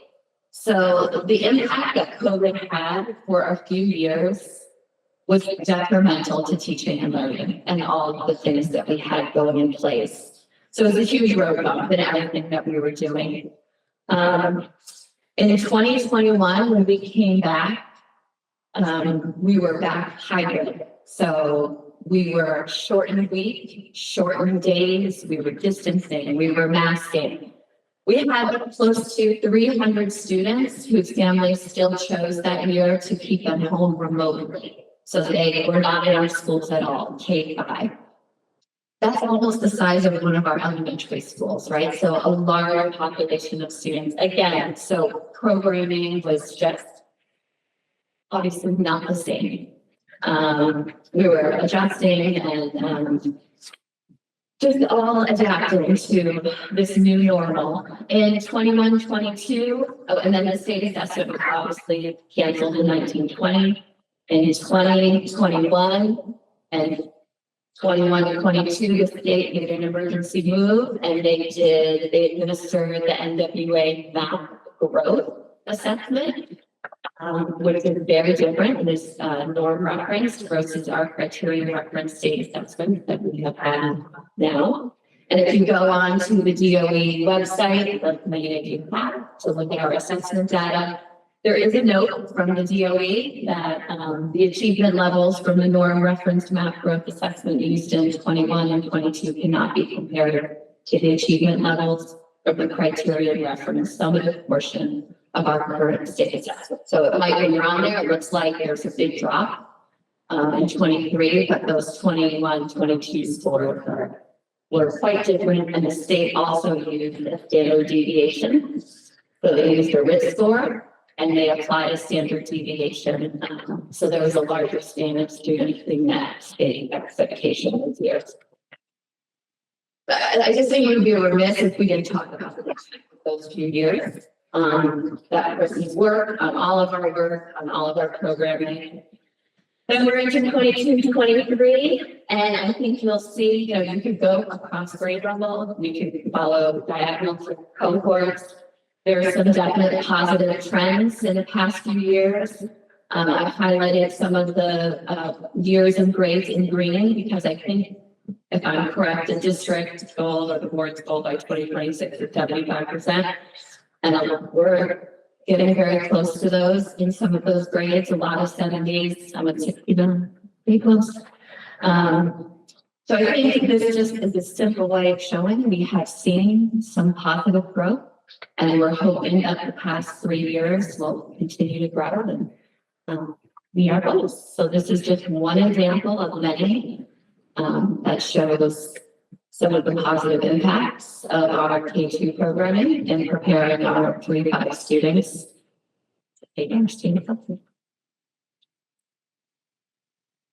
Question? According to the numbers, the rate of increase, I figured it out a long time ago, but I think we're looking at 20 years before we hit 85%, maybe further.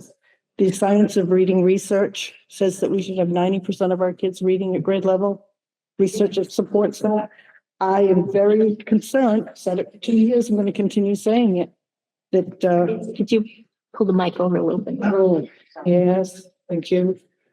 So the science of reading, the research-based 50 years of research tells us that, actually, it tells us that 95% of students can learn to read proficiently when taught a curriculum based on the science of reading.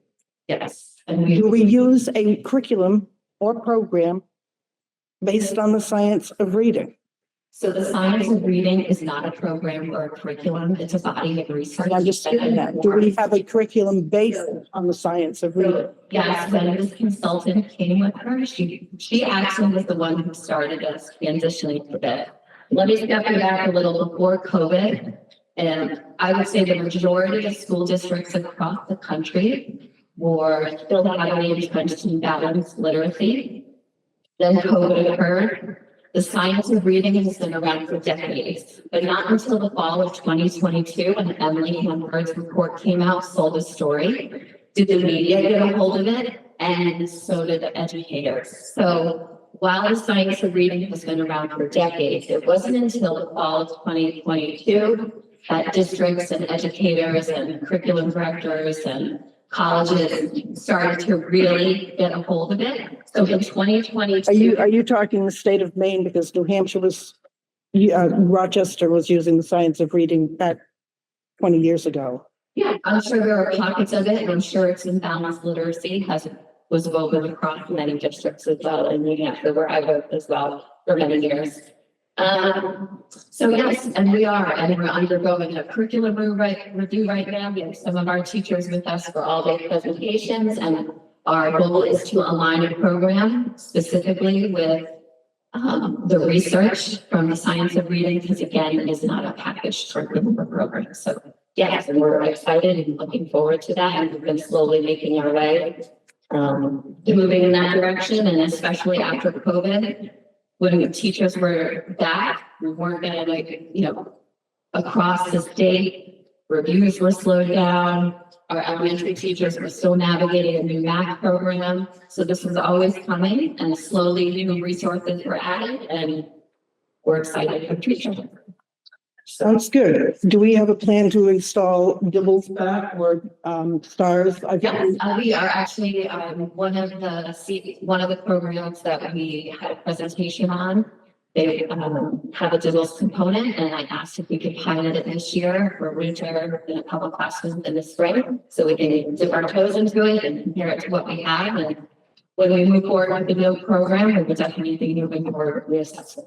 We'll have some kind of assessment for phonological awareness, nonsense word fluency, all of the Dibbles components. Yeah, we do have to. What are we using now? So right now, I have to.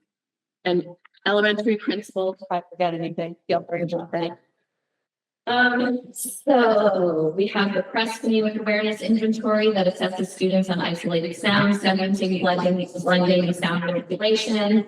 The RAND RAS is there for students who are already flagged for possible, deficiencies in that area for further looking at dyslexia. We have a quick phonics screener and a variety of other things. So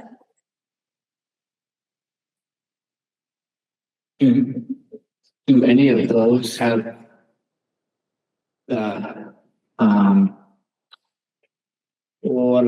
Dibbles is highly aligned, highly researched, extremely well respected, very accurate with its results. Would you say those assessments that the district is using are just as good as Dibbles?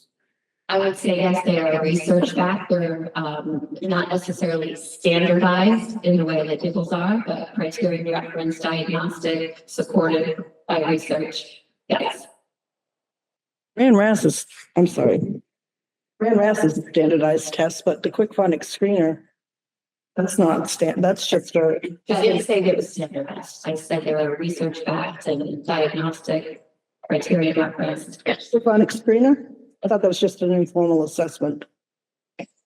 I could go back and ask our consultant again where she found her evidence, but You're talking about the CLO consultant? yeah.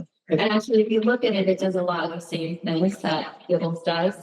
The quick phonics screener does 20. And DIBELS is more of a screener, so it's going to tell you who, but it's not going to tell you necessarily what to do. So it's important to have a variety of systems. The quick phonics screener has 20 letter identification, 20 sound identification, 20 nonsense word identifications. Then I think it goes to single word and on up. And I think it's got 20 different subscript. This doesn't give a lot of information. Right? Just Yeah, we can ask our principal for the data meetings and the meeting and just ask their impression. Can I ask a question? I don't know if it's appropriate to ask this question, but I know that you guys are doing the literacy curriculum review. Is it possible to get, I know that you guys heard, I think you got those several yesterday that listened to. Is it possible to get some names of curriculums that you're considering to the board, like be allowed to? Yeah, and this is just, and even the ones we were listening to, I mean, it's totally, it's exciting, it's overwhelming, but we know that there might be some more that we also, we're not, keeping an open mind and. Yeah, exciting days. Just have a question about the assessments that before we get that.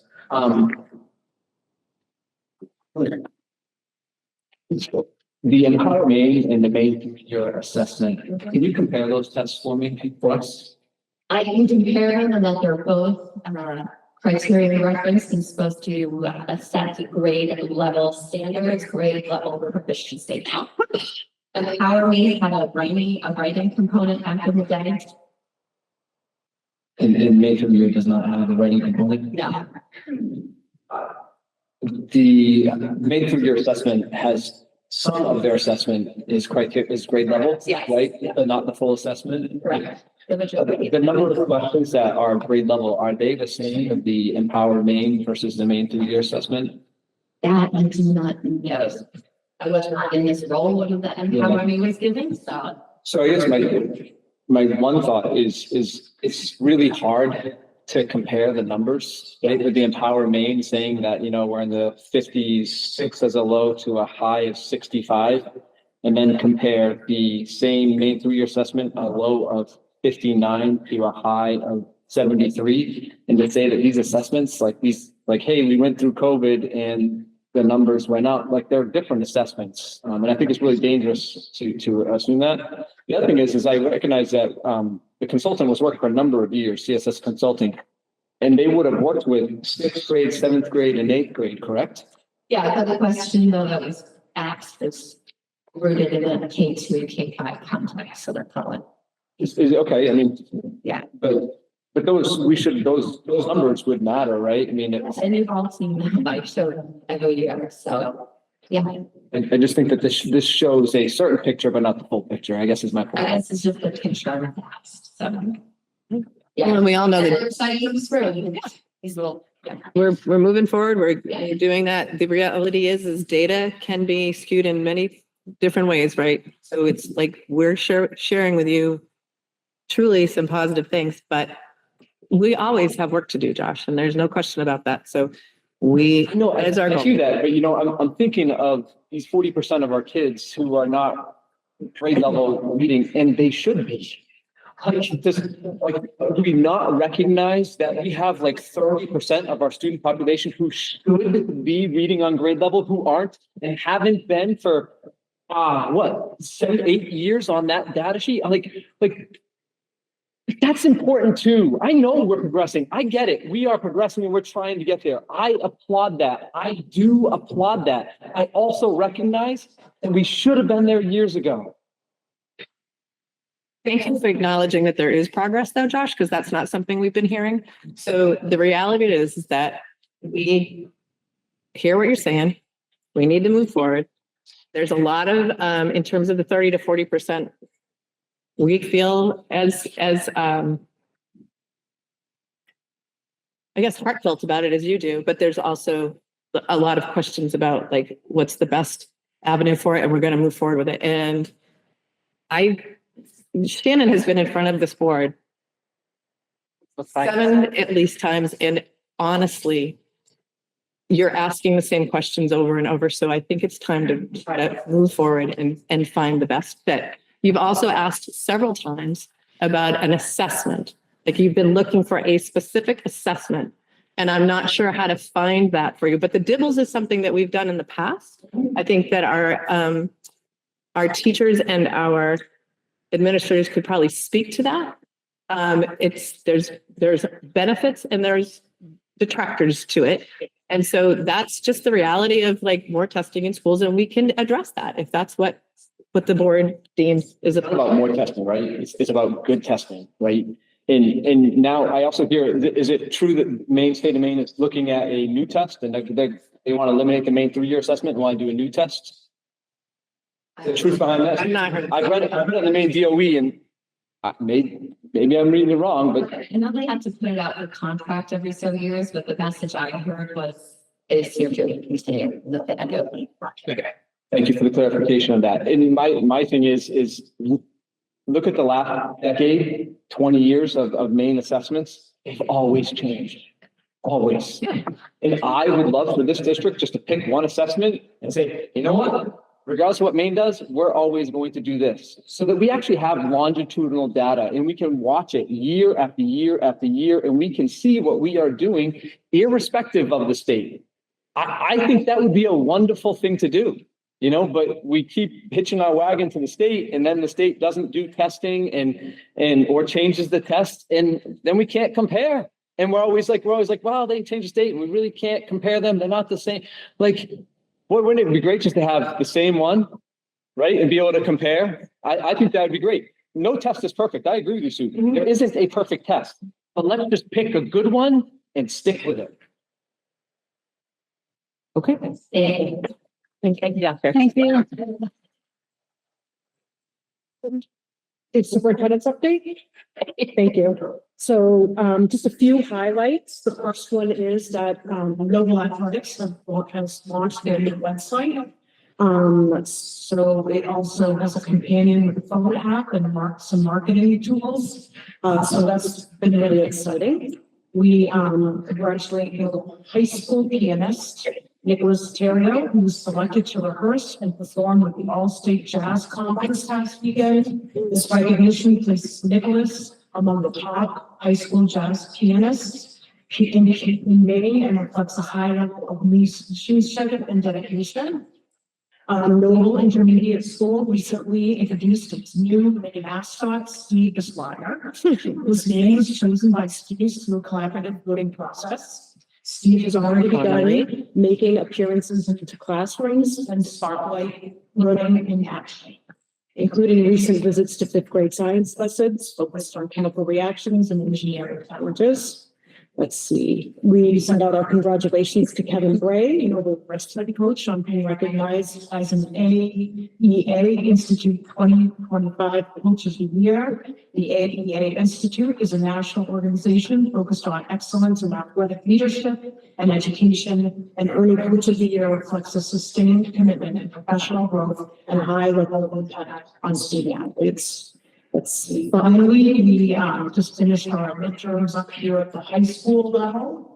And we're beginning the application process for any students who are interested in joining Sandburg and Shelter. So those are some of our most recent updates. Thank you, Superintendent.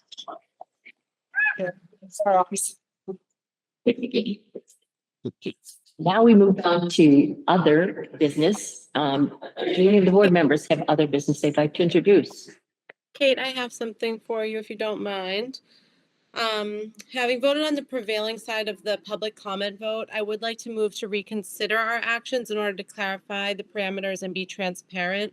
As it's an active agenda item and I just have some legal concerns, I would like us to allow the courtesy to consider doing that prior to the second public comment. I'm sorry, you're asking now for a revote on that motion.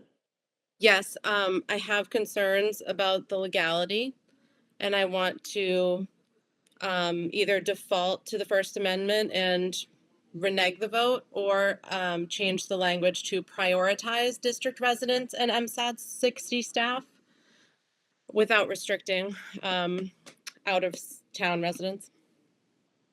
I don't think she can. Ally, I'm not sure that you can because you voted on the prevailing side. So I don't think you can make that motion.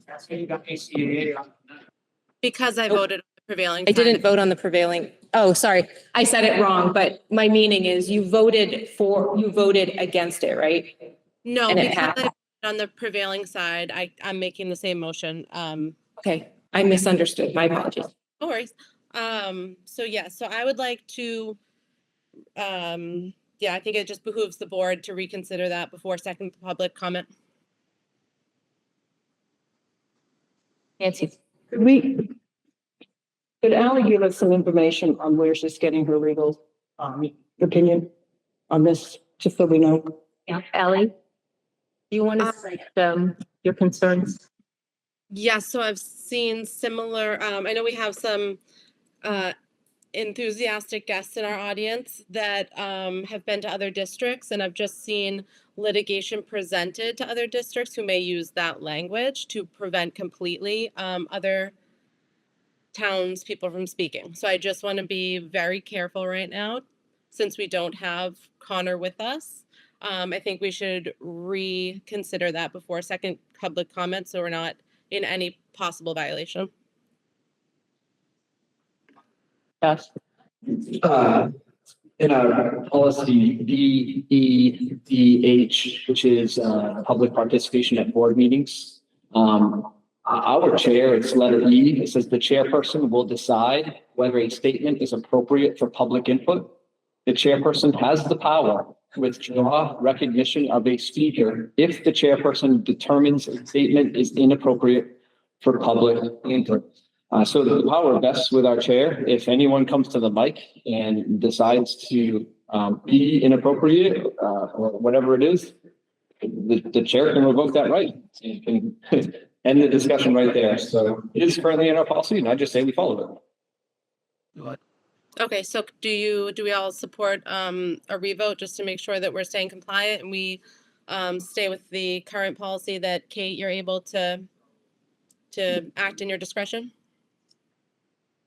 I'm sure I understand what you're saying, Ally.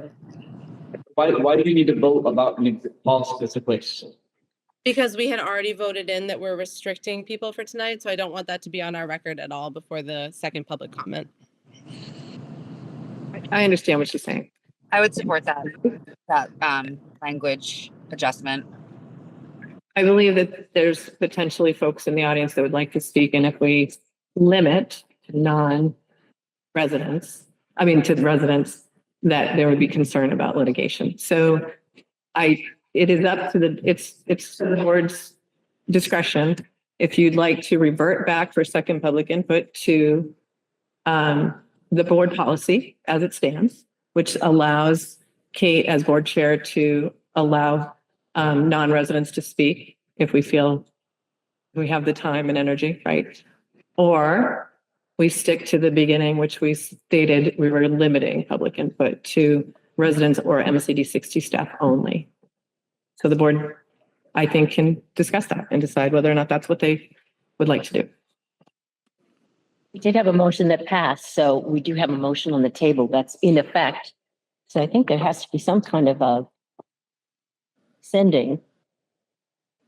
Or you have added an agenda, you could add an agenda item to say that you would like to open up public input to typical policy. To be EDH. Can I just point of clarification? Yeah. Every person that spoke during public session in the beginning was a resident of our district, correct? And those residents have the right to speak what they want to speak so long as it applies and it is appropriate to the board, correct? Yes. So we didn't violate anything, is that correct? No, we did not. Okay, thank you. Nope, I don't think that's an issue currently at all. Okay. I think it's a potential future issue.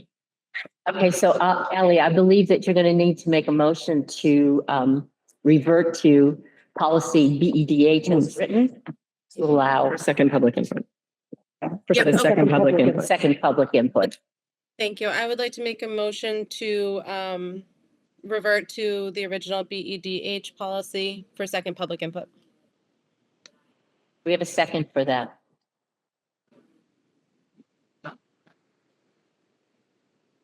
We do not have a second for that.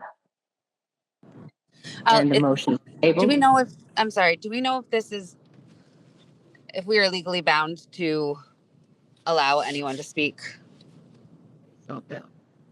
I don't feel confident that we know that, so I would really recommend we revert to the original. I would really recommend that. I feel like Anybody that's second? The original. It can't hurt. We have Kate, if she wants to, keep somebody from presenting from out of district, then she is more than capable of doing that. Could you repeat your motion one more time? Okay, so because we have some questions about legality, I would like to revert to the original policy BEDH, which we've operated on for years and years, and just go back to leaving the discretion to Kate on who is speaking in public comment. I don't even know how to restate that. The policy allows for, if we're reverting, if I'm understanding this correctly, you want to revert back to policy BEDH, which already allows people to speak out of district if Kate gives them permission. That's exactly what you want to do. Isn't that, Is it because there was a motion that was approved by the board early on to only have district residents speak, so. so now Got it. it's open to Sorry. anybody to, I see. Yeah, It's a long time. so I would second that. Thank you. Yeah, thank you. Okay, so we have a motion to revert to policy BEDH. Back to original policy. It has been seconded. All those in favor? Go back to original policy. Thank All those opposed? Opposed? Oh, I was asking a question. No, that's okay. I'm just checking. And the motion passes. It passes, yeah. And Nancy? Hey, as chairperson, will never work. Could you review B and G in that policy and make sure that it is enforced? Section B and section D of that policy, Yes, where when we have impolite people, no matter whether they're residents or non-residents, you shut them down. I'm sorry, I'm not sure what you're saying. You read B. So part B of the policy is that public input must be expressed politely and respectfully, focused on issues and not personalized. Sources may be required for numerical and other claims. And then D is when recognized by the chairperson, the speaker will stand, give their name, and state their reason for speaking. The recognized person will then have 3 minutes in which to make a statement to the board. The statement must be factual, to the best knowledge of the speaker, to the point, delivered in an orderly and respectful manner, and the board will not debate with the speaker. Okay, thank you. All right, so we will proceed now to other. Is there other new business that the board would like to introduce? It's not so, you guys hear me? I feel like. You gotta put the mic there. It's not so much a reintroduction, but can we have sort of an update about transportation? And the only reason I ask is because I did have a teacher reach out concerned that she has a student who's missed a week of school and they're falling behind. And I did ask at the appropriate time, and this was perfect. Yeah. Okay. So just a quick update on transportation. We have about 30 routes that we typically run. We have 6 drivers that are currently ill. So we are down quite a few drivers. We have managed to patch things together so that there are 3.5 runs that are uncovered.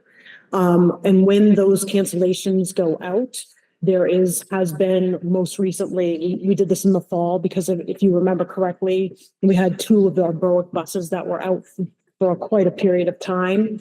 So what we started to do on those cancellations is say, if this is a hardship for you to get to school or have your child come to school, please call the school or the transportation office and we'll make whatever we possibly can to pick up your student. I know we've had administrators and staff picking up students. At the high school level, if there's an ability to do a group stop in conjunction with another bus, we're working on that. And we've done that. We do not currently have any flex drivers. Those are like sub drivers. So those are 2 vacant positions that we still need. And we still have the advertisement out. And what we're doing is we are certainly looking at those runs that have had to cancel quite a bit, and we're trying to put drivers from other runs into those runs to balance it out a little. We are aware that it has been a hardship for families. We absolutely understand that. And that's why we're trying to make those accommodations as best we can. I don't think it's a bad idea to have this on the agenda, probably at the beginning of February, just to have maybe Leanne come in as our Director of Transportation, just to talk about some of the challenges and some of the other ways that we can go about, trying to solve that. As you know, we've had advertisements for bus drivers out for a very long time. We continue to do that. We will continue to do that. But it is definitely an issue and a problem. We all recognize that and are very concerned about that. So Just have a follow up. yes. And thank you for the ideas. Appreciate it. For students that are not showing up for an extended time, is there somebody responsible for sort of following up with those families just in case they didn't see the text or they're not checking their email or seeing notification? So family members don't call a student out absent. Calls go out to those families from either the nurse or the school office. Somebody in school makes contact with those families. Are there opportunities for parents to volunteer to help transport kids who may not have other means of transportation? There's always that option. Yes. Yeah. Can we also look into vans? If we had some small vans that would not require the CDL, we're using those. And we will continue. We continue to look at those and budgetarily as well. Yeah. Awesome. I have just a quick note. We don't have any students currently. They've all been off. If there is an issue where they don't have a ride, they have an option for someone to get them to school every day. We've talked about that, right? Yeah, I've talked about that, and that's what I was just referring to in the cancellation. We're putting that in there. Okay, sorry, you cut out a little bit, so I just wanted to make sure that was Sure. set, that it was going out for options for people. Thank you. Yes. And can I add to that? I think I had said it previously in the year, and granted, I'm only seeing screenshots, so maybe I'm not seeing the full screenshot, but I really appreciate the verbiage that I've seen to please reach out if people need help. But can we pretty please put the phone number directly in there so people don't have to then look up a phone number and do it? Like, they can just click the message they get to call if they need help. Is that possible? I just feel like Yes, we can do that. Okay. The easier we can make things for families in these situations, I think we need to step up and make sure we're doing that, please. Okay. And then at our next meeting, I think it's February 4th or 5th, we'll have the Director of Transportation in to talk through some of this as well. I also just want to bring up because we know attendance is directly related to test scores and academic performance. At what point are we considering, I mean, these are unexcused absences, I would imagine, if they're not taking advantage of those alternative rides to school, correct? If they're not, say that again, if they're not taking advantage of getting in a different way, are they unexcused? Correct. Yes. Okay, so at what point does that become truancy if you're consistently not taking advantage of those options? We have to follow the truancy policy, which is about, there's 15 unexcused absences at the upper levels. Okay, Yeah, and thank then you. we go through that process. Yep. Thank you. All right, is there any other business that the board would like to introduce? Great. I was hoping to get on the next agenda, a facilities update. I know we just had a facilities workshop, but that was just like a 5-year plan of a budget. I know that, if we are looking to close LES, then we need, to get that on the ballot. And I think the ballot's coming in June and we have steps that we have to take. And unfortunately, I think we just have to make a decision on whether we're going to continue, because I know there's a lot of steps that we have to go to the state to get approval, and another step and then the ballot. And so I just didn't know if we could just add that so we could have a discussion. I know we've been going back and forth and just talking about money, but I know that the budget, that question has to be on the ballot soon. You're due for a facilities committee meeting anyway, so we want to talk about what date that would be. Yes. Okay. Do you want it to be the Thursday? I know we've gone back and forth about, do we do the workshop ahead of the board meeting or not? Is that something that is doable for the next meeting? It's not for me, and I really want, because I'm on vacation, but I really want to be at that meeting, so if possible, but I'm not gonna be difficult about it. I would prefer that it's the second Me too. meeting of I have February a as well. So the second February work meeting? conference that week. Okay. I won't be here. Okay. Before the meeting. Yeah, so a 6 o'clock workshop at the second February meeting. I will send that out tomorrow, just February 19th. No, I think the second February meeting is later because of vacation week. It is. And how does that work? How does that tie into the budget schedule? Does that like conflict with starting that? I hate to say it, but do we need to look at having a meeting the second week of February, a standalone meeting or something like that? So what time did they, for sure? I could do Okay, that. 12th, which one? The I second could week do of the February. 12th. Could anybody, the 12th for just facilities committee? Yes. Yeah, can I ask that if we're having meetings on off weeks, that there should be more workshop based, so we're not getting distracted? February 12th, does that work? Nancy, does that work? I don't have my calendar, but Okay. we'll make it. Two, work if I three. can.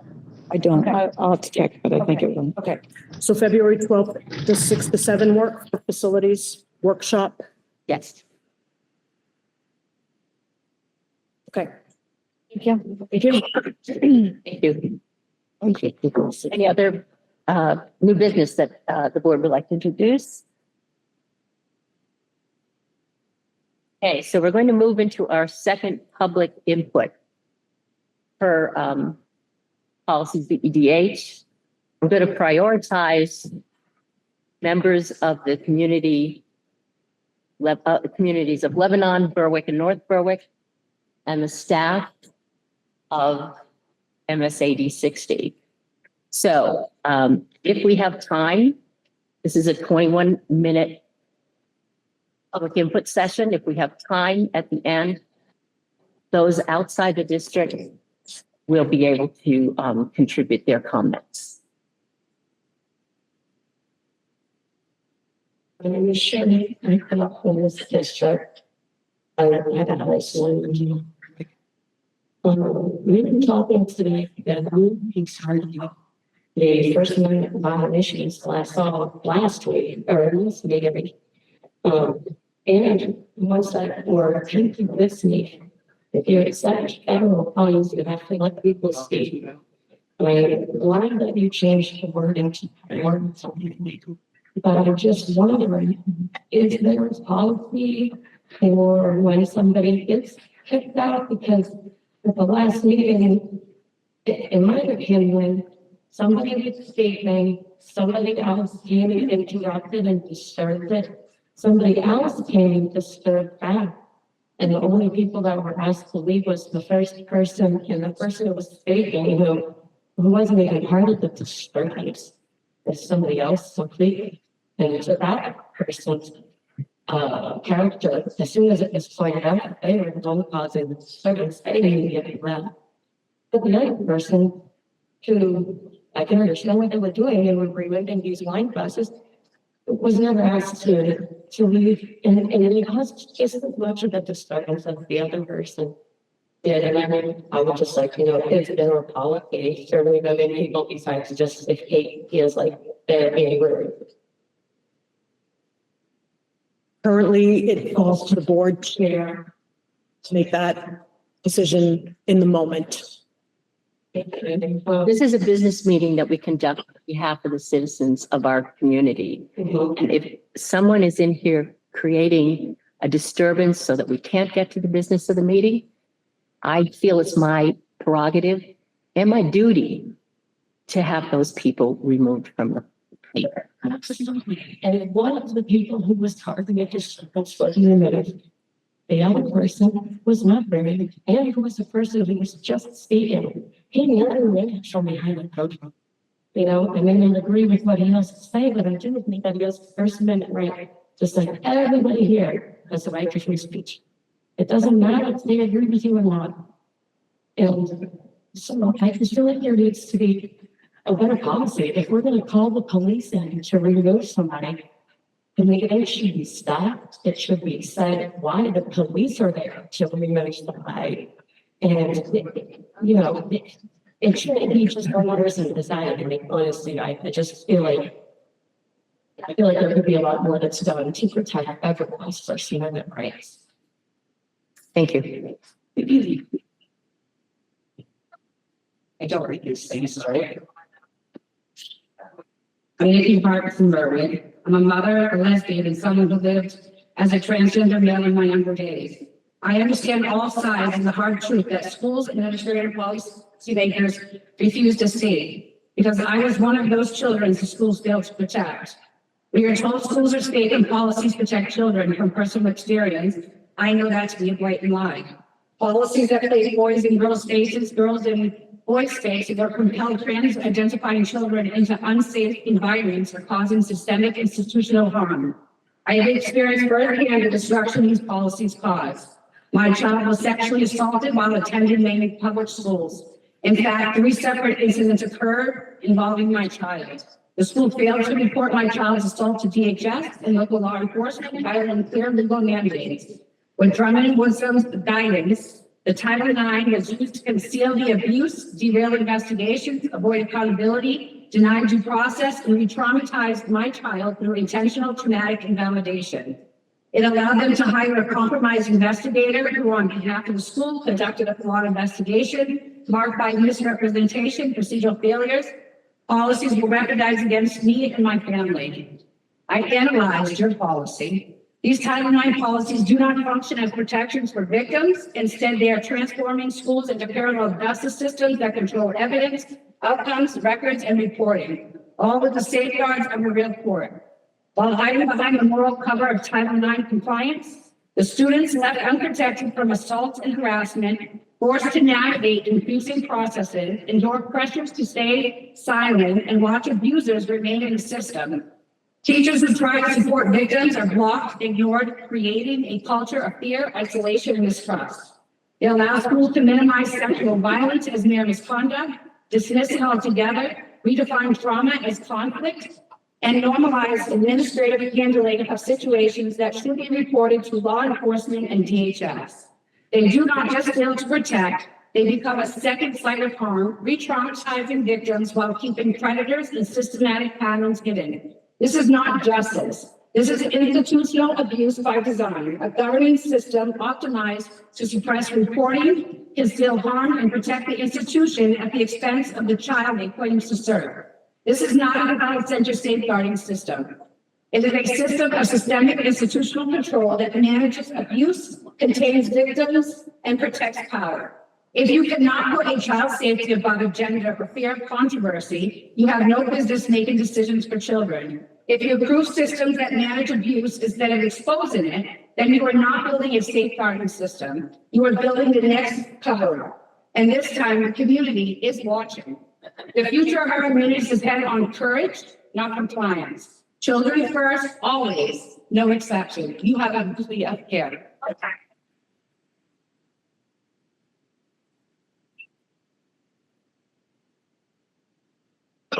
Travis, Lebanon resident, you appreciate the board's attentiveness. Excuse me? You can pause. Please. Please. No, Sir, continue, sir. sir, What's going on? Excuse me, I just had this lady take my stuff that's sitting here on the table. I never passed anything out, obviously. Sir. Can I have some? Sir, Thank you. I'm going to ask that you be ejected from the meeting if you don't sit down and be quiet. Just passing them out. Sit down. What's good? Sit down and move away from the table. Tell everybody else standing up to sit down? He's too much. He's. Sir, could you please continue? Yeah, you want to refresh the clock, I appreciate it. I'm sorry? Matt, Yes, refresh we the did. clock. Yeah. That's. Listen, Travis, Lebanon resident, we brought it to the transportation, right? So, I do hold here your MRS title 1-8, chapter 15, I'd like to move a little bit, what's it, right? It is the school's responsibility to provide transportation to and from school, right? Accurate. Any absence for that issue, if they cannot get to school, is excused at a time. That is also written in here. I'd also like to go through and put out a few different articles, right? So you do have a waiver to when you pre-K. You have that waiver, it says it right here in section 3A, same situation. This new development that you guys have done this year, maybe that's caused some issues. Maybe the school that you have to take a quarter of the Lebanon school population and now trucking across, maybe that's an issue. Understanding facilities and everything, but those are some things that maybe you should look at. There's also a document here that says, and I'll read it on Title 20, Chapter 8, allow the district to use state funds for approved transport, including potential reimbursement for emergency situations like driver shortage and illness. I would hope you guys will look into that, right? We do not have the lack of resource, I'd say, and not the lack of money, because the sports teams do take CMJ bus. So that is a resource that you could also look into if you read into this. Why am I a little bit heated about this? Because on Wednesday, an early release day, that the district did reconstruct, right? You know, late start. If you read into that, that's so high school students can get home so that they can get their younger siblings off the bus. That's the policy that you guys made. Now, with that, and an early release day, I got a call from my daughter at 1 o'clock that the dad is in a bus. There's a bus load of kids standing. And what were they told? The students were told to call transportation. I don't think that's very appropriate. I think you should look into that. When I showed up 15 minutes later, there was no supervision. There was a bunch of kids standing outside. There was zero accountability. There's zero, zero accountability, unprotected. If something was to happen with that, I can also pull up to where the school can be held liable for that. You could receive a lawsuit for non-complying. It's called the duty to safe and least. You guys violated that on Wednesday, right? That's a lawsuit that could come straight to them. So I would suggest that we take a look into this transportation issue and all for it. All you that we're hoping we're using like other school districts, maybe incentives. There's other options, but I think you really need to look at this because should somebody get hurt, should somebody happen, should Tommy Two Thumbs pull in the name and tell kids if they had the shuttle, where would my daughter be today? Hopefully, take a look at this.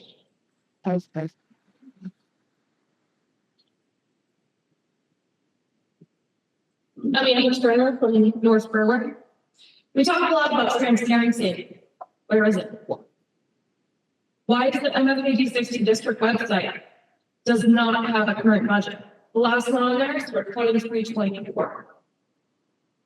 Why are there no current financial statements on that website? The last ones there are 2024. I know a lot of people have asked this, and I want to know as a taxpayer, when is the superintendent's contract up? That's a good one. There's no answer. That's a question. This is public input and we're listening to your public input. We are not obligated to respond. Shocker. Okay, so back to the questions from last meeting. What was the actual total paid to CSS Consulting LLC? Nothing's been said. Where's the transparency? The public posts and attacks from certain members of this board is disgusting and unprofessional. Yep. And it's embarrassing to say that my children go here. I was born and raised here, and to be a part of this is disgusting. So again, this goes to those board members. You need to resign effective immediately for your lack of professionalism and your behavior. That's all I have to say.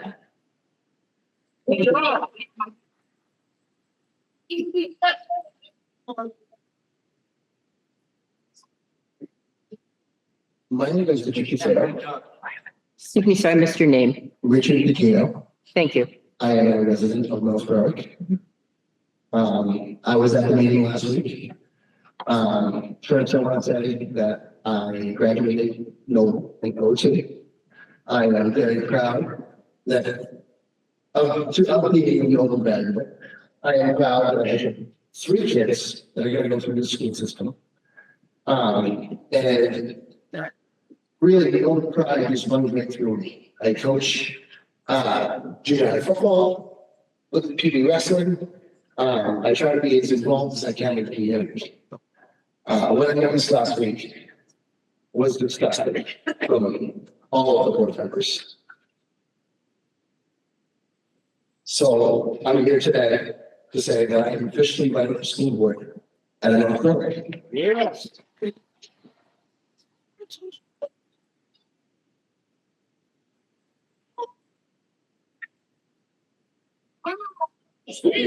Order, please. So your name? Good evening. My name is Mark Hubbard. I'm a school counselor. Can I have my members up, please? Yes. Matt, can we please He's all recess? set. Yeah, thank you. Good evening. My name is Mark Hubbard. I'm the school counselor at the Hanson Elementary School in Lebanon. I've been in the district for 6 years. Whenever I go into a classroom, I have a unique way of getting a student's attention. I ask them what my job is. They say, "Take the counselor back to me." I ask them what I do, and they say, "Help kids." That's what I'm here to teach you tonight. I want your help in helping our kids. The students need the leadership of this district to focus on helping them, on supporting our educators and appropriately overseeing the functions of school. Parents, educators, administrators, and board members, everyone in this room, we all want the same thing. We want our students to do well. We want them to be happy, to grow and learn, to feel safe, to graduate, and to become productive members of our community. And of course, we want their learning to be reflected in state assessments. We want our students to be proud, noble students and graduates. Look, it's really hard to be an educator in 2026, and it's really, really hard to continue to do that when chaos goes unchecked. When collaboration and compromise, respect, and kindness are not often traits shown by our leaders. Change has to start somewhere, and it needs to start at the top. It's up to you, the leaders of this district, to set a new tone for our district to move it ahead and to allow educators to help all students grow and learn. We need district leaders to encourage parents, to engage with building administrators and teachers, to ask questions to the appropriate stakeholders, and to resolve any issues related to student learning at the building level. Look, you won't find many answers or solve a lot of problems on social media. Our district leadership should be constantly encouraging effective communication through the proper channels. Arguing and allowing false information to spread or starting it yourself does not help our students. Remaining silent while members of the public ridicule or even call our staff members to be fired is not creating a safe work environment, and it does not raise test scores. Students miss in school because their buses are not running. doesn't raise test scores. In fact, it does the opposite. District leaders remain silent during all of this upheaval. Does not raise test scores. But collaboration and compromise can. I believe that supporting all of our students will. Supporting our educators will. We can help all students and raise our test scores and by giving the educators the tools that we need to create safe, welcoming, inclusive, and supportive learning environments. I believe that we can retain high-quality educators, foster student development, and have people once again be proud to be a Noble Knight by rebuilding this district with a positive and supportive culture. Now, what we want to agree on every day, but if we remember why we're here, if we collaborate, communicate effectively and clearly, we can help our students and raise our test scores, but we have to do that work together. I said at the start that my job is to help kids, and that's why I want to address this thing. Thank you.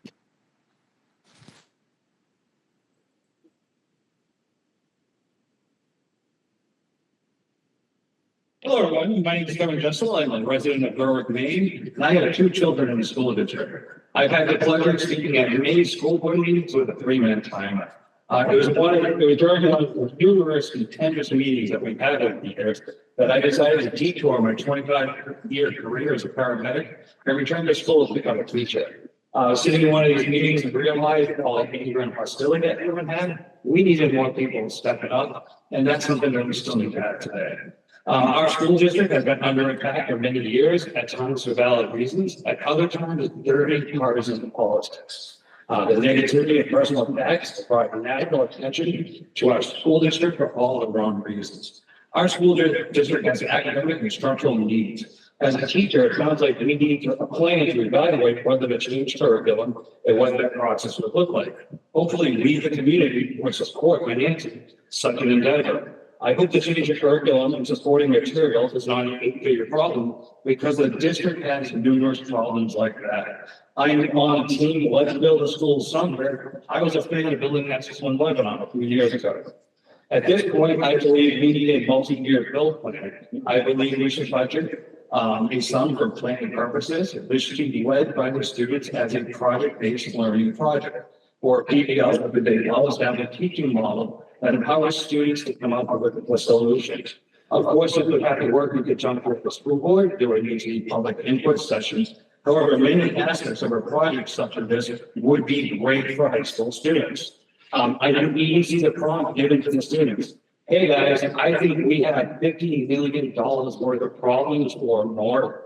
How should we go about fixing it? Here's a stack of binders, here's some highlighters, let's get to work. If the students are doing all the heavy lifting, maybe it tells us we'll bicker about something else. That's something to think about. The voices that we've heard here from teachers, from the district, it takes a lot for those teachers to come out here and speak. We really should consider it with what the teachers have said. Teachers over multiple work sessions have asked for the rhetoric to be toned down, and that is just not happening. It's not happening online, it's not happening in meetings. People are disrespectful to other people's time. That is something that we need to change. We also need to keep political agitators out of our school district and these meetings. After the last school district, the gentleman posted online photos about local law enforcement officers on social media. We need to protect our first responders. And they just don't need that type of nonsense. We're just doing their job and keeping these meetings right in forward fashion. Thank you.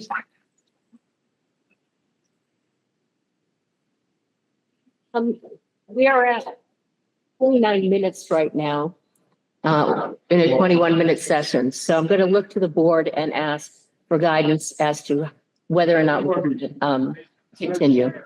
I'm okay with coming down here. I live here. Okay. If we can listen to Durham, I'm happy to do that. Let's see. There's 3 people. Avoid people coming to speak. I don't need to speak. I'm perfectly fine not speaking. Thank you. And, I mean, Mr. Sure. If there's a listener. Go ahead. Excuse Go me. ahead, Tom. Hold on. No, I'm sorry. So I'm Tom Goldberg, I'm from North Berwick, and I've already gotten the signatures to run. I've actually submitted my paperwork, so I am also a candidate for the school board. And as a matter of order and decorum, which I do have respect for, I am the 8th speaker, and I'm willing to yield to the board and come back and speak another time if there's any public input session in the future. Thank you, Tom. Ally, I think Ally had Ally it. had, Ally, was did trying you have to a- say something. Did you have a comment out, Ally? Oh, you had just asked what the input for us is about adjourning, and I would like to stick to the original proposed time and adjourn. I'm having a really hard. She wants to adjourn. 21 minutes and adjourn. You'd like to adjourn? Are you making a motion to that effect? Yes, I would like to make a motion to adjourn. We have a motion to adjourn. Do we have a second? I'll second. We have a motion and a second to adjourn. All those in favor? Yes. 3. All those opposed? And the motion does not pass. I think we should let the last two people speak. I'm sorry, I Three. can't, Or sorry, 3. Or I 3 can't see people. how many people are there, Three. so I have no Three. idea. Okay. Same, Thank you. yeah, same. 3 people. 3 there should be allowed to speak. Oops. Makes it 4. There are some people who are stickers for all in the notice. Does that mean that there needs to be a motion to pass to extend the time first? We're not going to adjourn, so the the board question chair- is, Adjourn at this point. But whoever is in line right now, that's it. Okay. All right, so my name is Thomas Solar. I'm a resident of North Berwick. I have already submitted my paperwork with signatures to run as one partisan for the North Berwick position that is opening up this year. I've heard a lot of parents at these meetings. I've been coming here for over a year. I didn't just start coming in the last couple of weeks when all of this blew up. I care about our students, our teacher, our faculty, our staff, our administration. I would like to see some changes in this school district myself. I do have plans to post them online, so I don't need to bore you here with them, but I think a phased approach to replacing the Lebanon schools would be probably more appropriate than just close it down and rebuild. That lets us avoid some of the shutdown costs and distribute the cost over several years. I have a background in financial and capital management as a chemical engineer. I worked in biopharma and have 14 years of designing and building chemical plants. I know how to build a school pretty well. I think I can manage that. I'm also going to do my work as a chemical engineer. But there's some other things I'd like to address. I've heard some stories about harassment and bullying in these schools, and my daughter has had a similar experience with bullying in her kindergarten year, and the response I got from the administration is great. So it sounds like that's not consistent, and that's something that I'd like to be able to attempt to address for this town. I have heard other parents have some concerns, and quite frankly, I think we just need to set the level expectations across our entire school system. That's really part of the problem. That said, I also would like to look at all of our other facilities and capital management concerns. Right? We have multiple buildings in the school district, not just Lebanon, and I'd like to put in place long-range financial planning where we can actually have a plan in place where we can address these ahead of time rather than let a school become decrepit before we address the problem. So I look forward to the opportunity to serve in all North Berwick, Lebanon, and all of them. I support the opportunity to serve your students and you as parents, and thank you very much.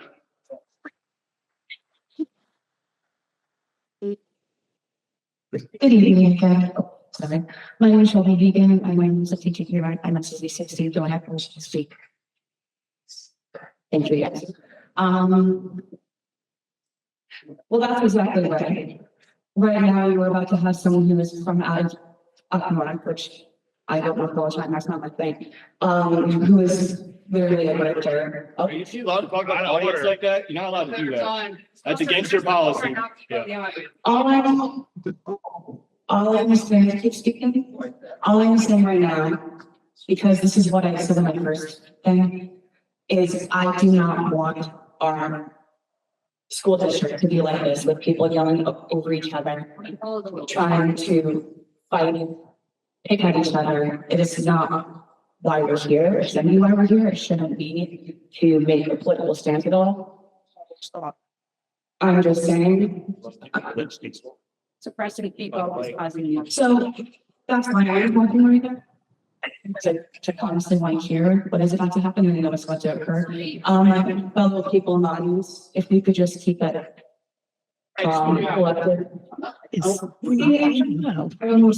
Last week, I was the one that was assaulted.